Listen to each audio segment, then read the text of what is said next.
Good afternoon, patrons, and welcome to the February 2017 Patroncast. Some of you, this might well be the first Patroncast, because we've had a load of new people in recently, which is marvellously good news. So welcome to the Patroncast. This will certainly be for many people the first time they've really had an opportunity to ask a question, which many people have taken advantage of.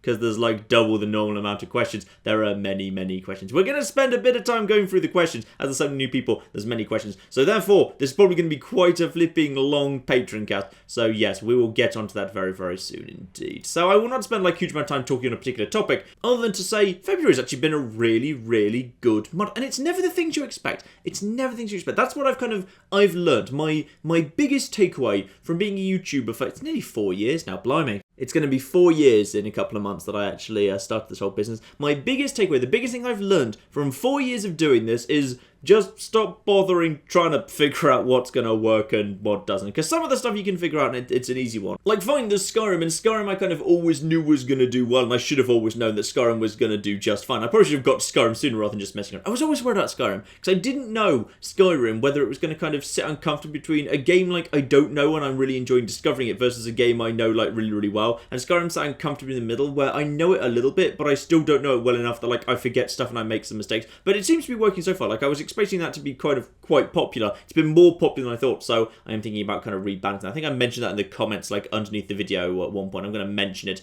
in like the Skyrim episode that's coming out in. Wait, this next one.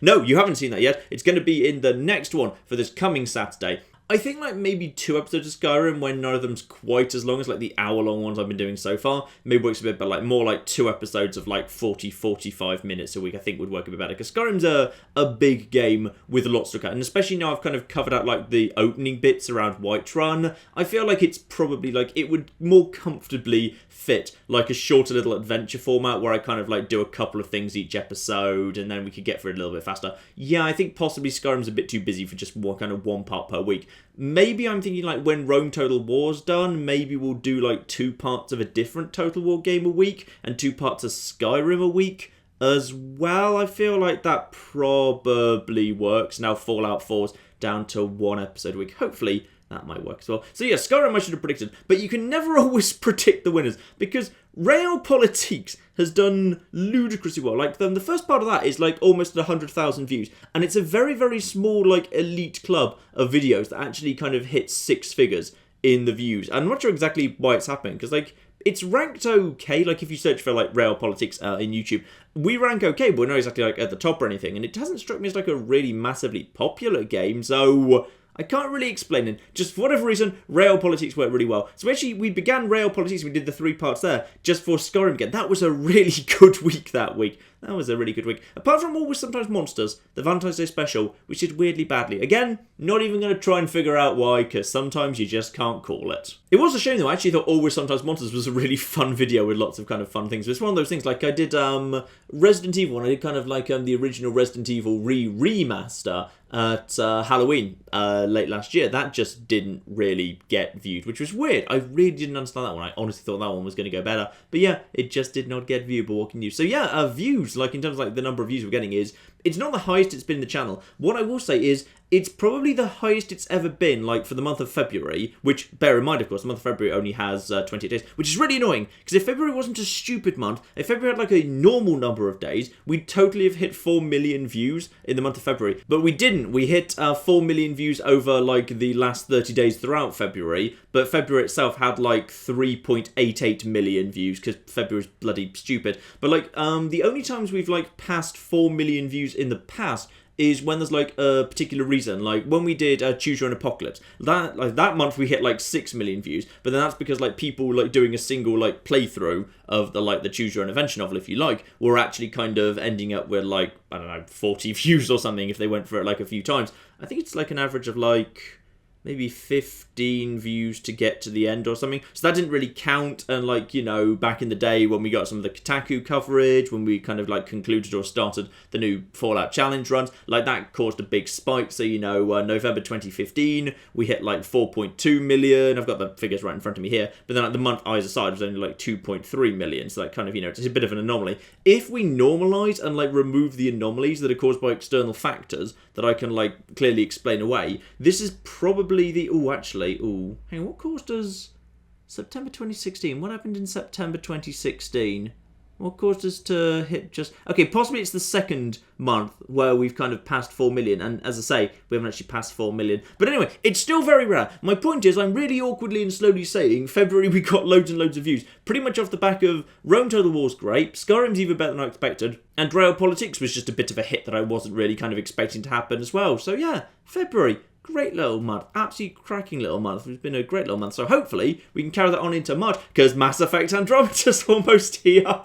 I'm so excited. Well, I'm mostly excited. The most recent trailer they put out had this thing in it where they were like saying, oh, there's hundreds of planets and a handful of planets where we've carefully built all this like open world stuff where you can go from place to place. I'm like, okay, loads of planets, and I like the fact that it feels like the big story planets are like really open, and where they're like open-ended and you can do things in different orders and you can kind of do what you want, and there's lots of different ways to kind of get to your objective. It's not very linear. So okay, that's great. That feels kind of more like, say, Feros and Noveria were in Mass Effect 1, which is my preference. I don't like the fact that they've actually, like, they kind of seem to imply that hundreds of planets, you could only like go down and explore a handful. I'd like to be able to go down and explore all of those hundreds of planets. I don't expect all of them to be massive, open-ended and complicated, but like in Mass Effect 1, I would just like to, you know, take my little tank down onto the planet and just tootle around and just explore and find some really small storytelling, just like, you know, the odd little text file, just, you know, some old travellers who got stranded there, you know, something that can pick up and return to its home somewhere else,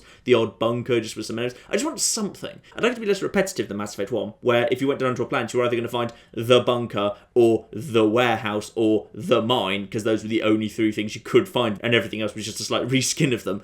So I'd like to find, you know, some variety a bit more than that, but I would just like to be able to explore more. I really hope. Like, I'm so hopeful. I like the ideas. I like everything I'm hearing about Mass Effect Andromeda. It feels like it's mixing the best bits that I love about Mass Effect 1 with the more polished bits from Mass Effect 2 and 3. I think it's going to be really, really damn good. I seriously cannot wait for that. And I haven't actually signed up yet, but yeah, it's launching on March 23rd. But they're like, you can play like the first 10 hours if you're part of EA's Early Access. I can't remember what it's called. I think it might just be called EA Early Access, actually. Where if you're kind of like a member of that, it's like a membership service just purely for EA games, then you get to play it like a week early. It comes out on March 16th. So obviously I'm going to sign up to that purely to play 10 hours of Mass Effect Andromeda. So hopefully we should be able to like start getting videos of that out actually like a week on this coming Thursday. So that'll be pretty damn cool. I'm really looking forward to that. It's going to be so damn good. The only thing I don't like is the fact it's got Natalie Dormer in it. I don't mind Natalie Dormer. Natalie Dormer's fine.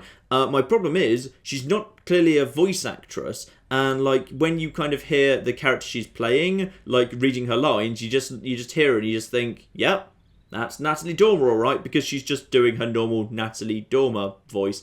So yeah, it's a bit of a shame. It just feels like the same thing when they brought Peter Dinklage in to do Destiny, when you bring people who aren't voice actors just because they're big, well-known names in to do voice acting. Sometimes it doesn't work because sometimes actors aren't good at like doing their best work when they don't have anything to work with when they're in a recording studio, and sometimes they really struggle because they just do their one voice and it's very recognised of them, especially if they have a distinctive voice, which I think Natalie Dormer does, so I don't think it's a good idea. So we'll see. I don't know, maybe she'll just fade into the background, and maybe in future I'll just hear Natalie Dormer on TV and just think, oh, why is there an Asara in the television? Oh wait, no, that's Natalie Dormer, of course it is. So I don't know, we'll see about that, but oh, I'm so excited. This month's going to be great with Mass Effect Andromeda coming in.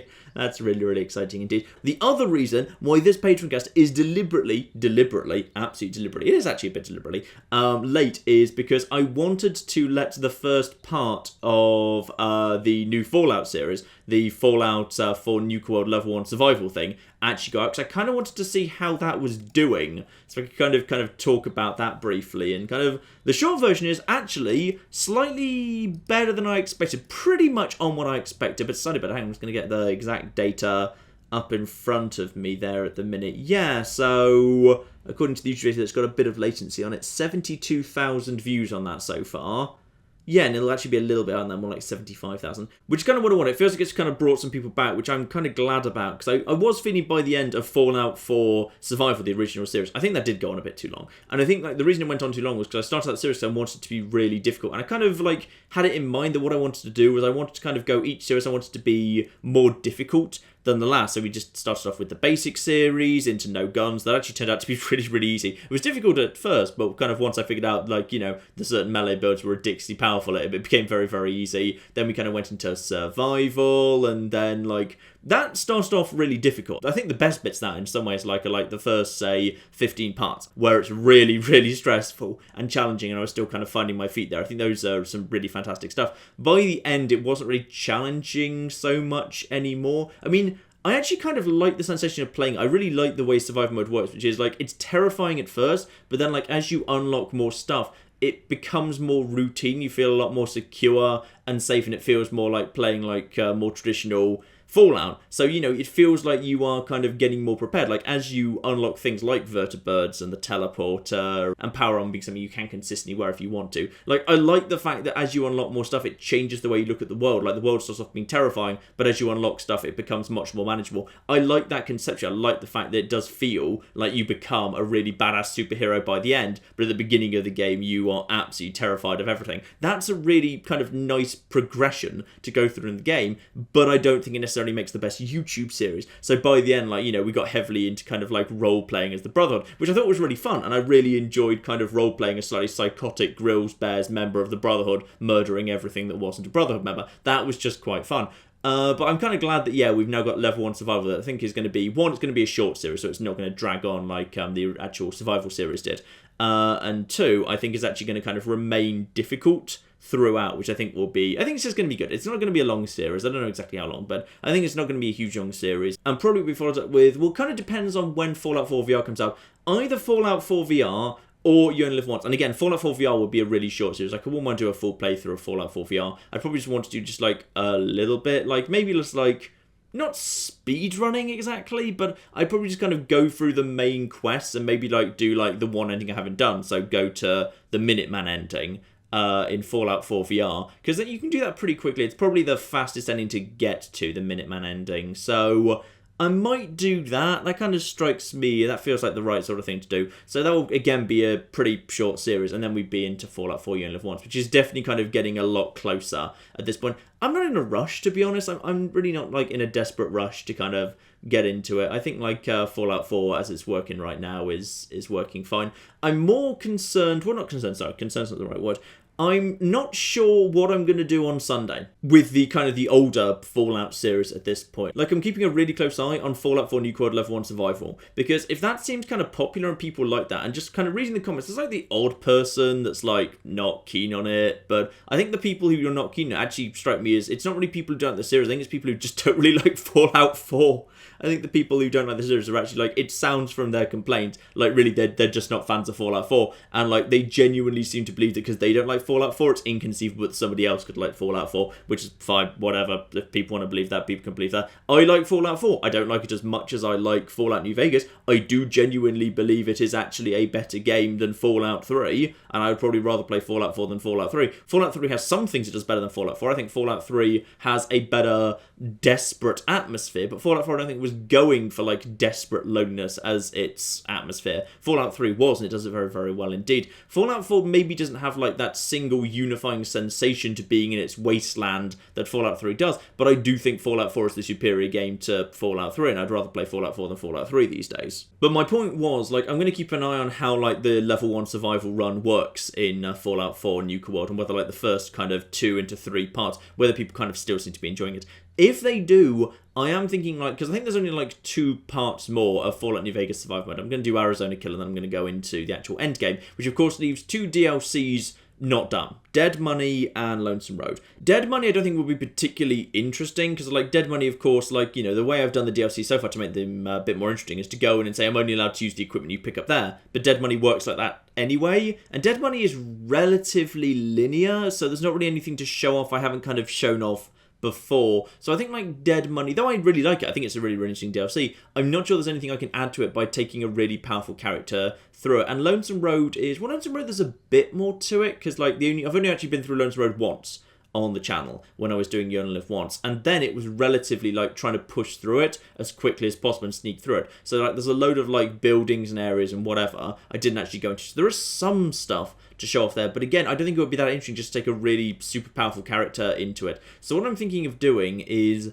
if Fallout 4 New World Level 1 Survival seems like it's going well when it hits its part 3, after New Vegas Survival Mode ends, I might do a Fallout New Vegas Level 1 Lonesome Road run, where I'm only allowed, and like unlike in Nuka World Level 1 Survival, I'm not even allowed to like gather equipment. I just have to basically leave Doc Mitchell's house, probably immediately drop all my clothes and guns, probably just kind of, strip naked, drop everything, and then just run straight to the start of Lonesome Road, which is just around the corner, and you're allowed to just begin it straight away. So basically be Level 1 with no experience points whatsoever. Well, actually, okay, like 2 experience points, because you actually have to, sorry, not 2 experience, but 2 dumps of experience, because you need to have triggered Good Springs. I'd probably trigger Prim without meaning to, but just by passing by it, and then probably, again, I think the bus itself actually has a fast travel point on it. So like 3 sets of experience, but I'd still be nowhere near level 2, and I'd just sprint there naked, go in there and try and do Lonesome Road, starting from level 1 with no equipment whatsoever. Which I think kind of sounds kind of interesting. It's probably the most interesting way to do Lonesome Road. So I think that might be next. The other thing I have kind of talked about a lot is going back and looking at the original Fallout. But that's going to be a really, really long series, I think, because like that'll be me kind of taking my time and like enjoying all the lore and reading everything. And Lonesome Road's a quite short, linear DLC, so that would again be quite a short series. So I like the idea of doing 2 kind of shorter series that don't go on forever simultaneously with Fallout 4 and Fallout New Vegas. I'm just not sure if I want to run both of them at the same time, because they're kind of very similar. In fact, they're basically the same idea, which is, take the DLC that's probably... Actually, is Nuclear the hardest DLC? No, probably, maybe is it level 1? I don't know. Okay, just take the final DLC in both those games and kind of run them at level 1, which I think is a kind of an interesting idea. So I'm not kind of sure. I'm kind of, I will actually kind of look at the comments like under this with great interest in terms of like the thoughts about kind of doing Fallout 4 Nuka World Level 1 Survival at the same time as like Fallout New Vegas Lonesome Road at level 1. Though that wouldn't be under hardcore rules, by the way. I think I'd just do that on like probably without Jay Sawyer.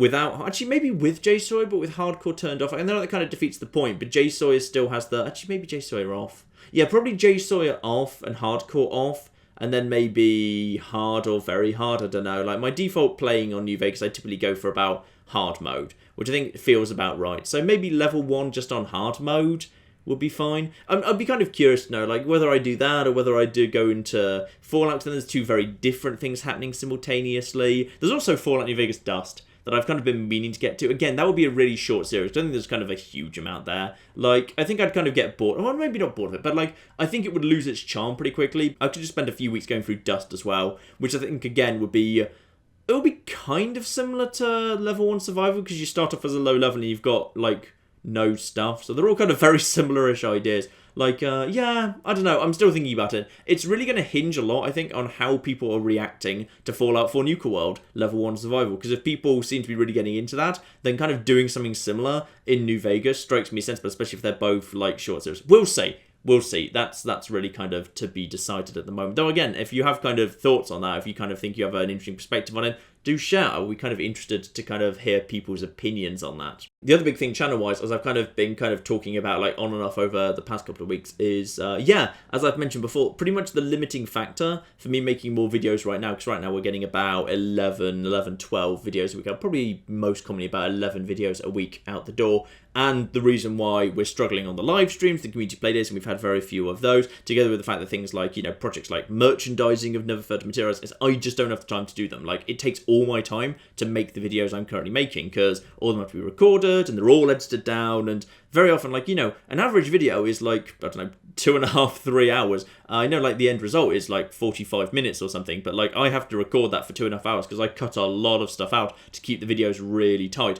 So like, if you imagine like a video has to be recorded for that long and then needs to be edited for about that long as well, and the editing takes about the same time, like, it can very easily take 6 hours to make a single video. So at that point, like, 11 videos a week, 11, 12 videos a week is like the capacity of what I'm capable of making per week. So I've been looking to hire someone to actually help me out with kind of some of the simpler editing, like in the long-running series, like in the strategy series. They'd probably actually be very good at doing Skyrim, to be honest, because Skyrim I think is a relatively simple edit. all things considered. I mean, probably, actually, all of the long-running series are actually pretty simple edits, so maybe even the Fallout stuff and the Skyrim stuff, I'd probably like, if it's like a one-off new thing, I'd probably still do the edits myself. I think a lot of the charm of those comes from the editing. But, we'd have to say, I'm speaking to a few people. Actually, I'm speaking to some people who I'm pretty sure are patrons.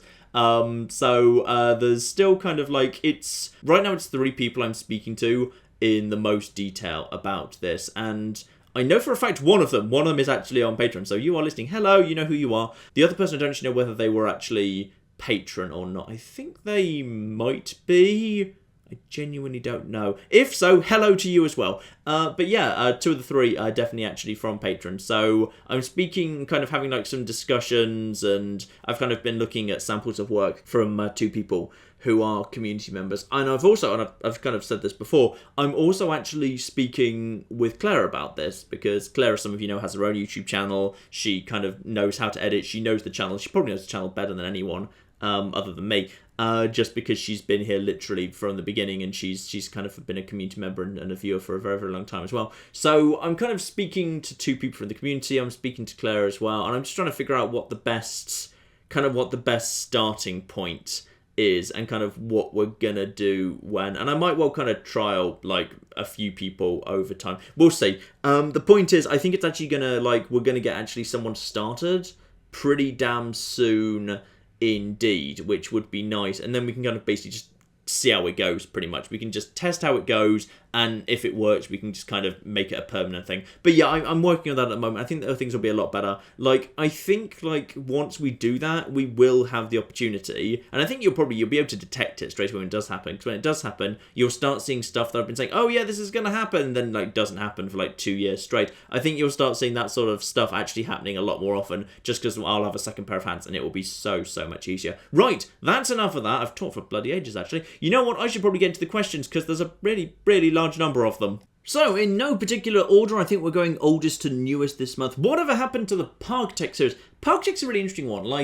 For those of you who are more recent, Park-Tech, I think there's 4 or 5 parts where I was always working on the same park. And I love Park-Tech. I think it's really interesting kind of descendant from Roller Coaster Tycoon 1 and 2. The thing is, it's a game that's being developed very slowly, because I think the team that's producing it is very small. So, for each patch they release, there's relatively little new stuff. So I'm kind of waiting a little bit now. I might actually wait until releases into... Actually, I don't know what stage it's in right now. Is it in early access right now? I might kind of wait until it hits its next kind of major release at this point, because the stuff that gets introduced for each release now is really small. There's some interesting stuff going on in mods, but I feel like it's not quite enough to justify kind of, a new part for every kind of new patch that they're releasing, or for each new set of mods that comes out. It's a really lovely game, but probably what I'll do now is I'll just wait for a major release, just because it is being developed quite slowly. What was my favourite moment of the Mass Effect series? I always like the stuff that not everyone has actually seen before. So it was definitely kind of taking Legion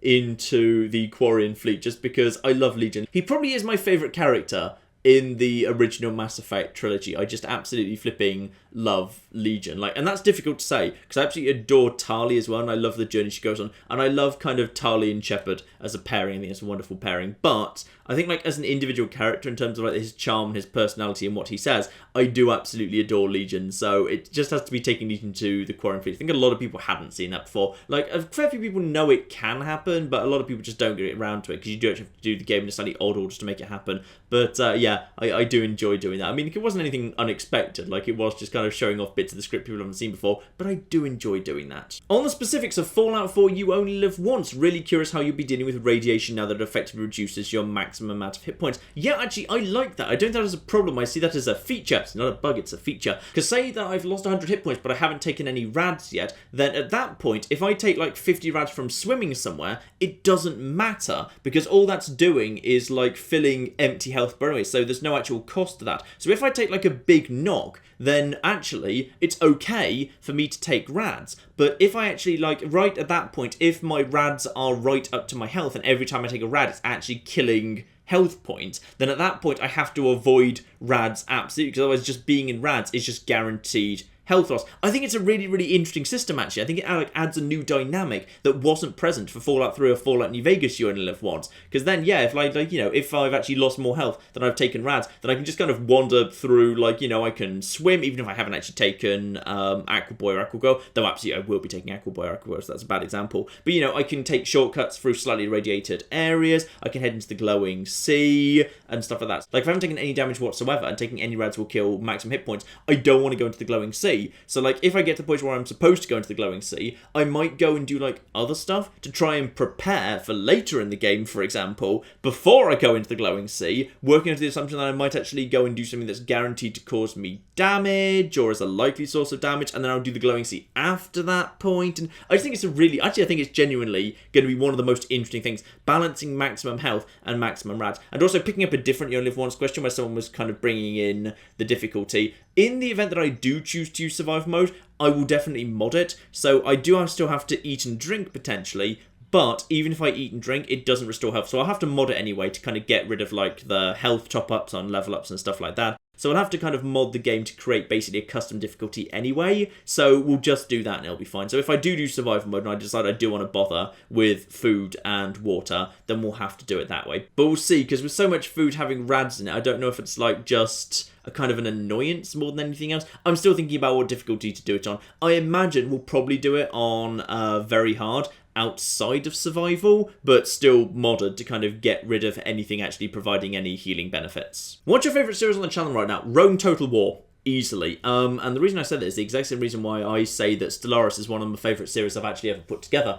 which is I love the series that spawn their own like internal narratives, where you come up with like a narrative that you lay over the top of the game, and like, characters are given extra personality that the game hasn't assigned to them. And I think, like, Rome Total War has generated this entire cast of characters that people love. And, like, I love how in the comments section there's now all these, like, kind of fake fan accounts where all the Roman generals now speak to each other, as does, like, everyone else. And the Senatus Populus Quo Romani and the Egyptian pharaohs also have their own accounts, and they kind of chat and they yell at each other. It's beautiful. And it generated huge amounts of, like, little bits of fan art and fan creations and stuff that are all over the subreddit. I think it's brilliant. I genuinely kind of love that stuff. It's a sign of a really good series. I love that series in general. And like Julianus Vatinius and Spurius the Ugly and Oppius Victor, the man who was never quite king. And there's just so much good fun stuff that's been generated there. I think it's brilliant. Like, if the series keeps going really, really well, and if I kind of find a way to end it that's really spectacular, like, that could become one of my favourite series of all time. It would be very hard-pressed to overtake Fallout 3 Kill Everything, which I just absolutely adore for so many reasons. But, like, I think it's already overtaken Stellaris in terms of my affections, and Stellaris was already really high up. It's probably going to be my second favourite series that I've ever made of all time. I absolutely love how Rome Total War is going, and I can't wait to see where we can take the Total War franchise in general in future. What sort of music do you listen to? You know what? I kind of like a little bit of everything. I kind of couldn't say, like, I like one particular thing. Like, I like putting on the radio to Classic FM. I enjoy classical music. And, like, I like Scottish folk music, rock, modern hybrid stuff. And, like, occasionally I'm even in the mood for trance music. I don't dance to it, obviously. I just like listening to trance music. And I like Scottish rock folk stuff. And I like classic. And, like, I like a bit of everything. Like, I like individual songs, but, like, I very rarely ever, like, buy albums or anything like that, and I kind of very rarely actually kind of sit down to listen to music. I just, like the odd song, and I just kind of want a very particular song on, and I normally just look it up on YouTube or whatever. But, yeah, I kind of like a little bit of everything. My music taste is all over the place, but universally it's generally agreed by my friends in real life that my music taste is appalling. Would love to say an Oblivion playthrough with updated graphics. Well, good news! Skyrim's doing incredibly, incredibly well, so as a result, when kind of this current Skyrim run is done, it will definitely, I would say, very likely now be replaced with something else Elder Scrollsy. Whether that takes the form of Oblivion or Morrowind or a different kind of, maybe a challenge run in Skyrim, I genuinely don't know. The other day I just sat down and thought, wouldn't it be fun to try and do Skyrim You Only Live Once? And I thought, no, it wouldn't. That would be a terrible idea. But I kind of want to do it anyway.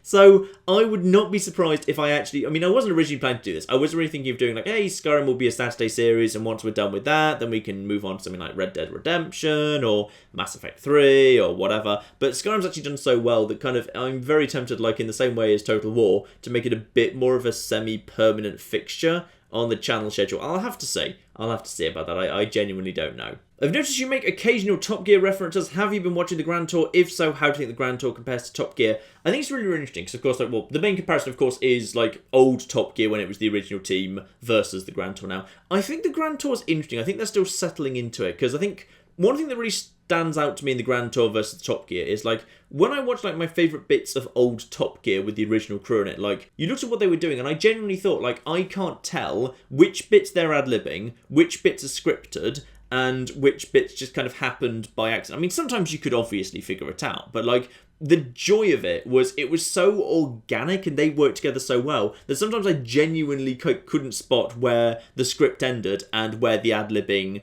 began versus where one of them just decided to do something and the other two had no idea and the reactions were completely 100% genuine. I don't know. I think in the Grand Tour, it's more obvious. You can see the scripting more clearly, and I think it looks more scripted. I'm not sure whether it is more scripted or whether it just seems more scripted because they're still settling into the Grand Tour thing. I think some of the bits fall a bit flat. I think some of the studio bits especially fall a tiny bit flat.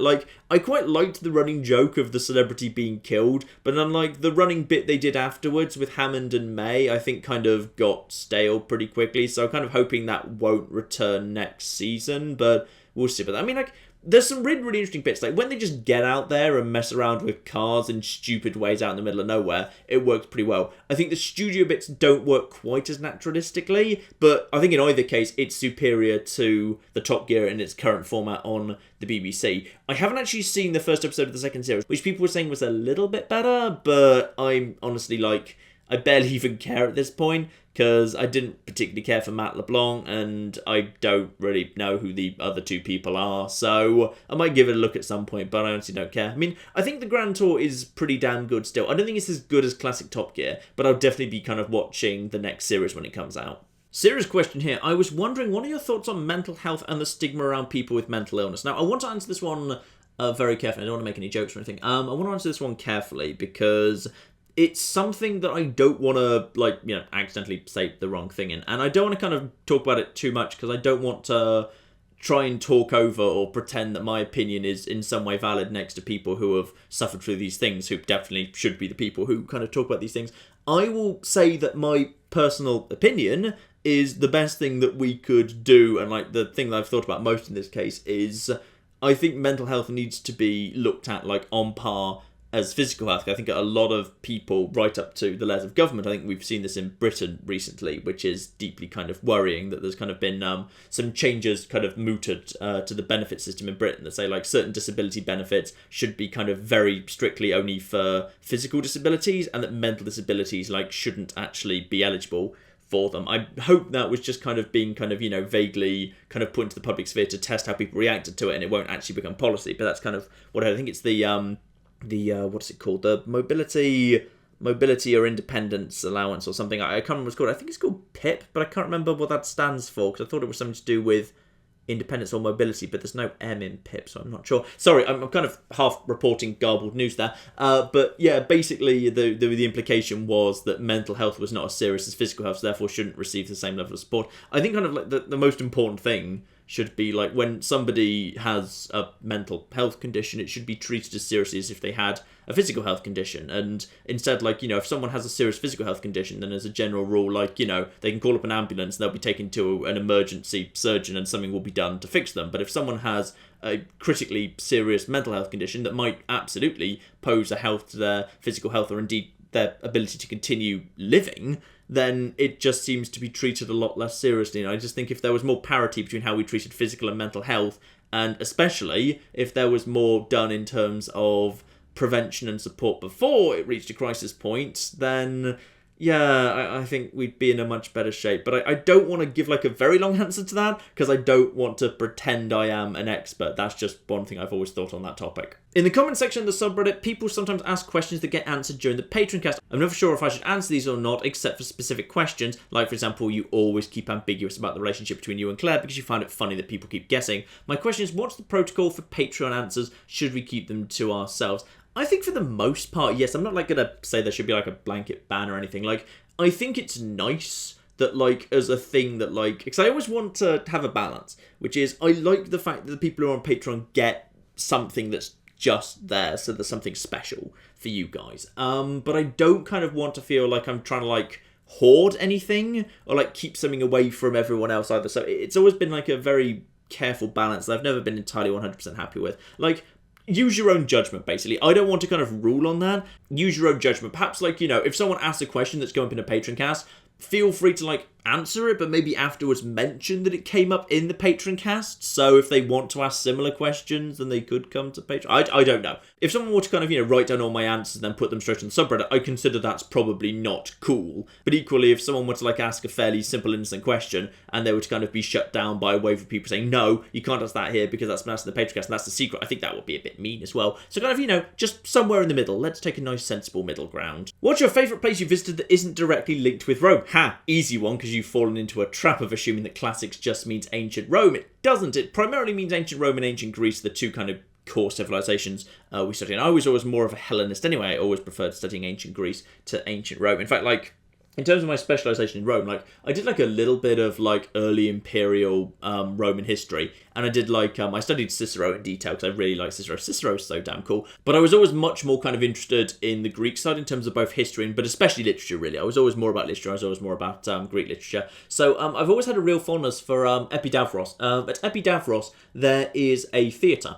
And it's amazing, because it's basically acoustically perfect. It's like, you know, it was built millennia ago, and it's pretty much like, it's insane how acoustically perfect it is. Like, they make a big show of it, because like the stage is round and there's rising seats coming up from it, but there's a little, they kind of put a little kind of little plate thing right in the centre of this round stage that kind of the chairs will kind of curl around, and it's not kind of a full surround theatre like an amphitheatre. It's kind of like a traditional half theatre, if you like, so a half circle of seating.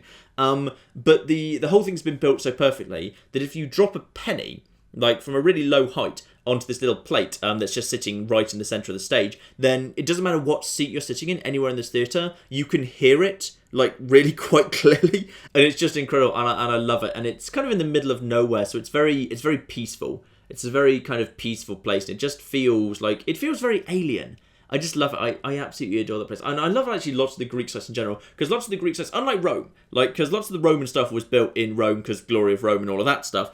So as a result, like, these days, like, all of them are kind of surrounded by busy, bustling roads, because Rome is a modern capital city. So therefore, a lot of it's kind of like, you know, crowded in. And Rome's a very crowded city, and a lot of the ancient stuff is kind of, you feel it is kind of crammed in, because it has to be.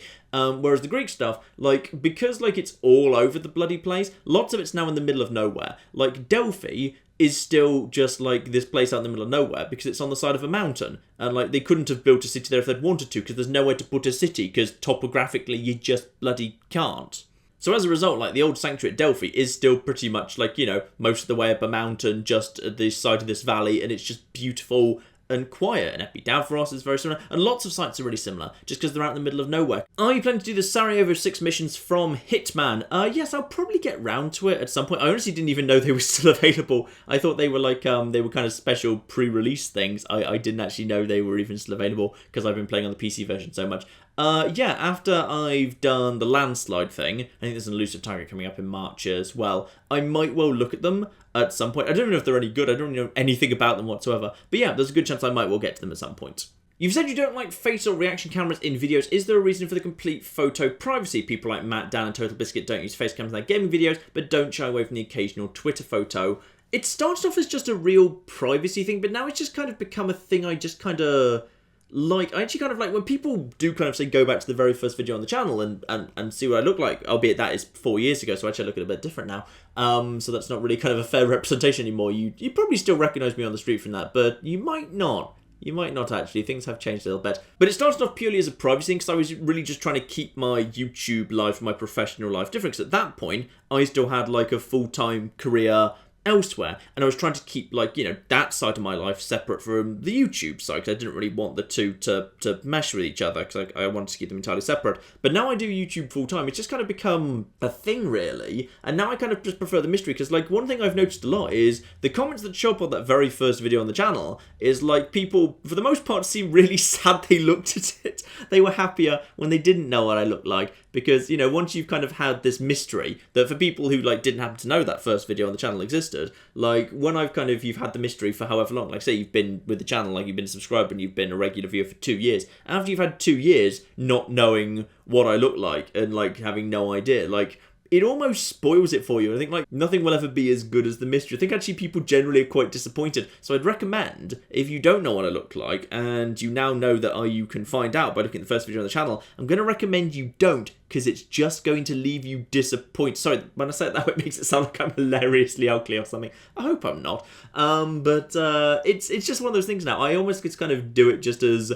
It's just the way that, like, you know, I am a carton of eggs in the videos where I kind of do IRL stuff, and I just kind of have the puppeted egg box that I do just kind of... I mean, I just did that. I kind of remember how I thought of doing that. Like, I genuinely, like, never thought of that. Like, literally, when I sat down to do the little first cake video, and back then we were a tiny channel, and I just kind of, you know, I just kind of got the little egg box. I kind of remember how I thought to do it. I just did, and then it just became a running thing, and now it comes up in the comments all the time, what have you, so now we're just kind of stuck with it. So it's almost now as much tradition as anything else, to be honest. EGX Res is very soon. Are you going? Yes, I've already got my press pass sorted out. What day will you go on? I don't know. Because I'll probably just try and sync up my visit with, like, I don't know if any of the YouTubers I know, for example, like, say, if Matt's going to go. Because I've met up with Matt at EGX and EGX Res in the past, so if he's going to go, like, I might well sync up with him. I honestly haven't decided what day I'm going to go. Yeah, I honestly haven't decided whether I'd ever do a meetup. Like, EGX Res is one of the smaller ones, like... Maybe I'd actually consider doing an actual proper meetup at EGX, like, proper, at the National Exhibition Centre this year. I honestly don't actually know. I will actually say, hang on, when's EGX? EGX is not till... So it's actually at the end of this month. Fine, so it's probably actually before the next Patroncast will be due. In that case, if I am going to go, and if I actually know a definite day, and if I am planning to do a meetup of any description, I will publicise it on the Patreon actually before. So I haven't actually decided yet, but I will let you know if I decide to do anything. I was listening to one of the very early Patroncasts, and you mentioned you had some theatre experience prior to MATN, which is probably most apparent during dating sims like Nicole. My question is, what is your experience? Oh, I'm sad I said that now. Because when you phrase it like that, it makes it sound like, you know, I have some sort of Shakespearean actor experience. But no, it's nothing like that. It was literally when I was at university, there was like a really small theatre group where like the entire selling point was if you show up, you get a part. And it was much about socialising and drinking as anything else. So we just put on silly plays that were written by the community, and there was a big ethos on, like, you know, first-time writers and first-time directors. So all of it was probably actually terrible, and then once we were done, we just kind of drank in the pub, and then once we were done putting on a few shows at the end of the term where the society just about managed to break even, we just went round to someone's house or, like, you know, out to a bonfire out at Port Meadow around Oxford and just got drunk. You know, it's probably useful insofar as, you know, it gives you a bit of confidence and you know, you learn how to project and enunciate a bit better. But it wasn't like proper theatre experience or anything like that. But I did that a lot while I was at university. But honestly, it was more of a very casual social sort of thing. Though I did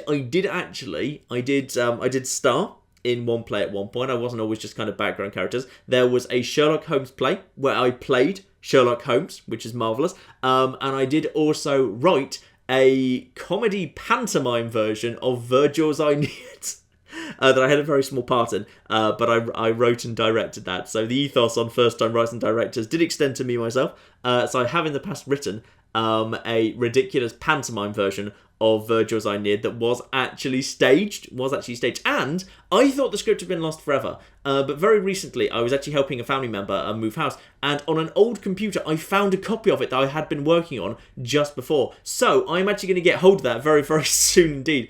Because I put it on a flash drive and gave it to a family member. And I asked her to email it to me, so I should be getting that at some point. I'll remind her. You've actually reminded me about it too, so I shall remind her. But yes, I will actually have the original script, which just cheers me up no end, because I thought I'd just happened to have lost it at some point when changing between computers. Over in the NerdQ community, there has been a bit of backlash over the decision to axe the Podcats in favour of the new online series. Are you a fan of the Switch, and do you prefer the new show? I think it's an interesting one because I think what the podcasts had, and I really enjoyed doing the podcasts, and like I think if you look over the episodes, we worked really well together. And I think we have really good chemistry, which is why I think Dan has kind of kept me around through the podcasts and into the Nerd Community Online. So I think me, him, and Matt together do actually all kind of work together really nicely, and our styles mesh pretty nicely indeed, which is good. But the thing about the podcasts was, in terms of like the live viewership, it wasn't that high. And like, as I understand it, like when they took it and they put it on Dan's channel and had it as the VOD there, like it didn't get many views at all there either. It was not a very watched series. So the people who did like it really liked it. And I think it's the people, probably not even the people who watched it on the VOD, probably it's the people who like downloaded it and kind of listened to it while they were on the go. So possibly people who like showed up, like, or rather didn't show up, they were completely invisible in terms of like the YouTube metrics, who were like downloading it and listening to it like on mobile devices or whatever. I think they really liked it because that's how they preferred to like listen to their podcast. So for them, it didn't work as well because like, you know, the Nerd Community Online series is something you can't like really download and listen to, or if you did, it wouldn't make much sense because you need to be able to see what's going on. There's much less conversation. So I understand why there is like a small committed vocal following of the podcast who are sad to have seen that gone. But I do think in terms of like the videos that have come out of it, and like I understand how like as a YouTuber, like ultimately you have to kind of make the decision on the basis of which is making the best videos and the videos that are actually getting the most views.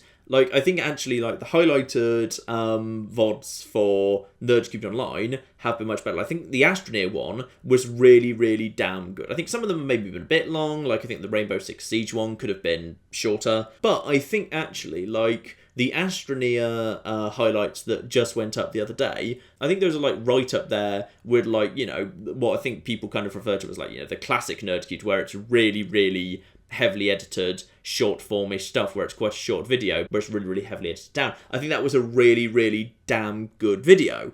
So in that regard, like, I think I see from that, like, how the Nerd Community Online can make better videos than the podcasts can, but I understand how, like, different people would be sad the podcasts are gone. But I think they're entirely different audiences. Like, I don't think it's a case of which is better. I think both of them are good for entirely different groups of people. So it's not really fair or possible to compare them directly. But I understand why the shift was made, and I appreciate the end result was actually better, and it's probably more fun to actually be playing on rather than just kind of talking for a couple of hours. So I suppose from that kind of selfish perspective, I do approve of the switch. But yeah, I understand where it's coming from, and I think it's difficult to talk about it in just simple terms of like which is better or worse.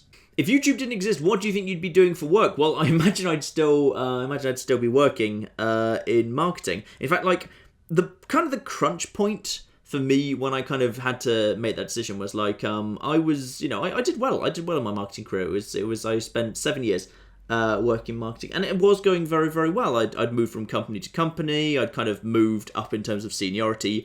It was doing well. And there was like the point where I kind of figured I needed to make the change was I was at a small tech startup in central London, and I was kind of considering what my options would be. And basically I was offered a very senior marketing position elsewhere at a small little kind of side or satellite company from, I'm not actually allowed to say, and I don't want to say because you're not really supposed to say, but I signed, and like it was a company that was big. You will have heard of this company. Basically, I was interviewed by a company that is sufficiently big, you will have heard of them. It's basically impossible you won't have done, that are so serious about their hiring that before I was even allowed to interview with them, I had to sign an NDA, a non-disclosure agreement, basically saying I would never acknowledge that I'd been interviewed by them or talk about them again, like if I didn't end up with the job, before I didn't take the job. And I interviewed with these people, and you will have heard of them, all right? Just think of like the biggest ludicrous companies in the world, and you'll have it on that list, all right, pretty high up. And they actually offered me a senior marketing role,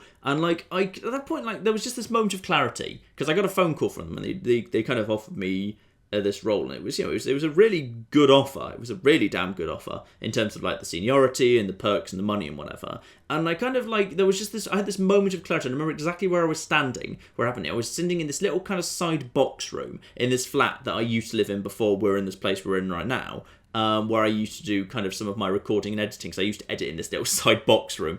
And I just had this absolute moment of clarity. Like Akalea standing in the ocean being told about his two fates, where he can have one of the two fates. I literally could see my two fates kind of going off, which is I knew that if I took this job at this really well-known company, that they were going to expect so much from me that, like, I wasn't going to be able to, like, do as much YouTube stuff, and I'd need to kind of ease back on that. I'd need to do a lot less of that, and that would have to be just something I do, like, you know, maybe a couple of videos a week on, but it could take me to some really exciting places. I could have, like, a really damn solid marketing career, and I could work in marketing my entire career and end up, like, really senior in marketing roles for the next 20, 30 years or whatever, and then retire with a really good pension or whatever. Or I could say, no, that's too much. Like, you know, you only get to live one life, and sure, you could have like a really solid traditional career, but there's also this thing that's like on the cusp of me being able to do this as a job. And if I just took that and ran with it, I don't know what would happen next. I don't know if it would work or not, but if it did, I love it, and it would be amazing, but it would be me also kind of like, you know, basically abandoning a very traditional career path. And I don't know, like, you know, if YouTube collapsed tomorrow, at this point I haven't actually done traditional marketing work for what, a year and a half or something. I've been doing this full time now, so, you know, it might be difficult for me to get back into marketing. My knowledge might be slightly out of date. I might have to, you know, go back to a more junior position than I've had previously. I might have to take a significant pay cut over what I've been paid before, just as I kind of get back into the swing of things. I don't know. And I kind of saw those two paths veering off from each other, and I went with YouTube. But, like, I imagine, like, if YouTube didn't exist, if YouTube had never happened, that's what I'd be doing right now. I would currently be a senior marketer at a small side operation, a small kind of business that worked within a very, very large, well-known company. Are you ever planning to play Knights of the Old Republic or Knights of the Old Republic 2? Actually, specifically the question was Knights of the Old Republic 2, but I'll answer both at the same time. Yes, actually. I have a feeling that, like, Knights of the Old Republic would be kind of like the Skyrim series, which is, I imagine it would do really, really damn well. Probably better than I'm thinking. So at some point, I suspect it will happen. I'm not in a massive rush because, you know, it's an old thing and no one's really, like, expecting it urgently or anything, because it's not like, you know, it's not a Bethesda game, it's not like Fallout-y, so I don't think people, like, expect it imminently. I'm a little bit nervous about the fact, the whole Disney Star Wars thing, about whether you might run into a bit of trouble on YouTube. I don't know, so we'd have to see about that, but I think it will happen at some point. It's just one of those ones that's not imminent. But I do agree that, like, of all the things I kind of vaguely say, I would like to do that, I'll get to it at some point. I think that will be one of the bigger, more interesting, exciting series. With the success of Rome Total War in the beginning of Skyrim, how do you feel about diversifying into other genres on the channel? Well, yes, actually, that's kind of really the point. I'm really thrilled with that. Like, the most exciting thing for me in terms of Total War doing well is, like, the one thing I never wanted to be was just a Fallout channel. And, like, I know, like, you know, I keep an eye on all the other kind of Fallout channels in the space, and what I kind of see is, like, there's quite a few, like, channels that are just Fallout channels. They've done pretty well for themselves, but they end up in a bit of a difficult situation where if they do anything else, it just does really, really damn badly. And, like, you know, eventually, like, you can love Fallout as much as you want, but eventually you can't just keep doing it over and over and over forever, especially if, like, you know, like me, I now do this full time, so therefore, you know, I try and get like 11 videos out a week. They can't all be Fallout. If it's 11 Fallout episodes per week, every week, I'd run out of stuff to do pretty quickly, and probably I'd very quickly grow to absolutely bloody despise Fallout just because I was playing it too much. So I like there being the variety. So it's really exciting to me that Skyrim is doing even better than I expected, that Total War is doing better than I expected, because Total War especially can be a really nice counterbalance. And, like, basically, like, strategy games in general, like, really outperform what I think they should do. Like, Stellaris was pretty damn good, and Civilization 6 was pretty damn good, and now we've got Total War. Like, when I used to kind of get told a lot, hey, you should play Europa Universalis 4, or Hearts of Iron 4, or Crusader Kings 2, I thought, yeah, I bet I could make a really good series out of that. But, like, the people who are saying this would be amazing, they're fans of that game, but it wouldn't actually be that popular across the whole channel. It would probably be not that popular at all. It would just be, like, for a niche audience that would be really dedicated and would love it, but I don't think it would be that big. But now Total War's been huge, actually. I think possibly they were right all along. So, again, I'm just going to give up even pretending I know what I'm talking about just because I've been doing this for 4 years. You know what? I suspect, actually, they'd be really, really huge indeed. So, I see a bright future of strategy games on the channel, like, very consistently going coming forward with Total War, with Europa Universalis, with Hearts of Iron, with Crusader Kings. I don't know exactly what's going to come when, but I do think it will just kind of be an ongoing thing. Can you tell us what you've got planned for the 4th year anniversary of the channel? You've upped the cooking game each year and subsequently broken something each year. How are you going to top the 3-course meal of 2016? I'm not going to spoil it. I'm not spoiling it, but I have an idea, and it's going to be beautiful. Do you ever get bored with certain games that dominate your channel, such as Fallout or Total War? Not bored, but I do get very frustrated with Fallout on occasion. Like, the thing about doing, like, as the kind of the big centerpiece series, if you like, as New Vegas, where, you know, a very large amount of time and effort and whatnot goes into New Vegas putting together the survival series, because, you know, I want to show off so much. So, you know, I have to record, like, every single part of that is easily, like, 3 hours of footage before it gets edited down. New Vegas crashes a lot. And it crashes even more when you mod it. So basically, on average, it crashes it crashes a good twice on average, I think, per recording session. I get an average of about 1 hour of footage before New Vegas crashes, which can be very, very frustrating indeed. So genuinely, like, if like I make the decision that after New Vegas Survival Mode is done, I go over to old Fallout, it will just be lovely to not have to deal routinely with a game that crashes. Because, like, as far as I'm concerned, like, Fallout 4 is very, very stable. It's got the weird bug where if you use VATS with the Gauss rifle, it just seems to crash occasionally, which is weird. I'm not sure why that is, but it seems to be unique to that weapon for whatever reason.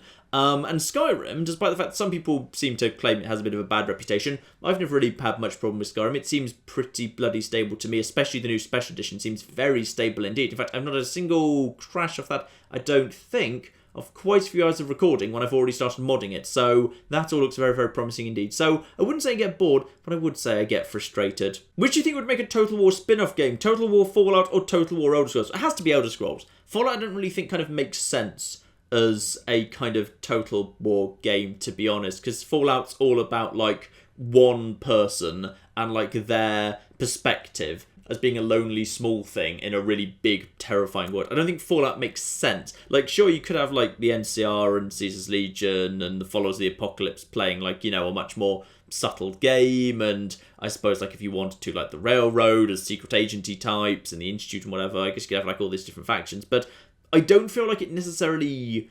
It doesn't work. To me, it just doesn't work in my head. I think, like, it would be so far off in terms of, like, ethos and aesthetic. It would be so far wrong. I think, like, but Total War Elder Scrolls, I think, kind of makes a lot of fundamental sense with, like, the holds and the little towns around them with spheres of influence. Like, we look at Total War Warhammer. Total War Elder Scrolls would totally, like, fit into the mold that was created by Total War Warhammer so damn easily. Like, it's got to be Total War Elder Scrolls. It has to be one of those two. Is Todd Howard lying about VATS in VR being awesome? I don't know. I'm not Todd Howard. I've never played Fallout 4 in VR yet.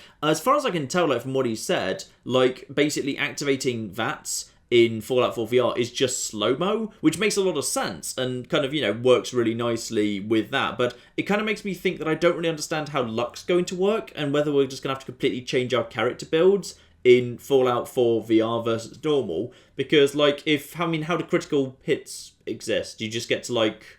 I've no idea. Like, I don't understand how critical hits are going to work in Fallout 4 VR. I don't understand how a lot of the luck kind of perks in general are going to work. So I think we need to kind of get a bit more information before we can judge that. But, like, I do imagine that being in Fallout is going to be amazing, and then, like, if things get stressful, just getting to slow down the world to pick your shots while watching your action points kind of tick down as you do it, and that being what action points is for, it basically being a slow-mo bar, that's pretty damn cool. If you were designing Fallout 5, what would you include and where would it be set? I've said this before, and I'll say it flipping again. I want it in Britain, and the reason is because I think it would be really cool to have a Fallout game in an environment where firearms are incredibly scarce and ammo is incredibly scarce. So actually being in possession of a gun and actually having weaponry, like, it would almost be more of a survival horror type thing, because, like, in the same way that in survival horror, like, you're supposed to have limited ammunition, you've got nowhere near enough ammo to just kind of blast your way through your problems. Like, a Fallout set in Britain, like, most people just have to make do with improvised weaponry, and sure, there's going to be a few, like, handguns from, like, the police stores, or shotguns from farmers, or rifles from people who did hunting, or clay pigeon shooting, or whatever, but, like, there's going to be a really finite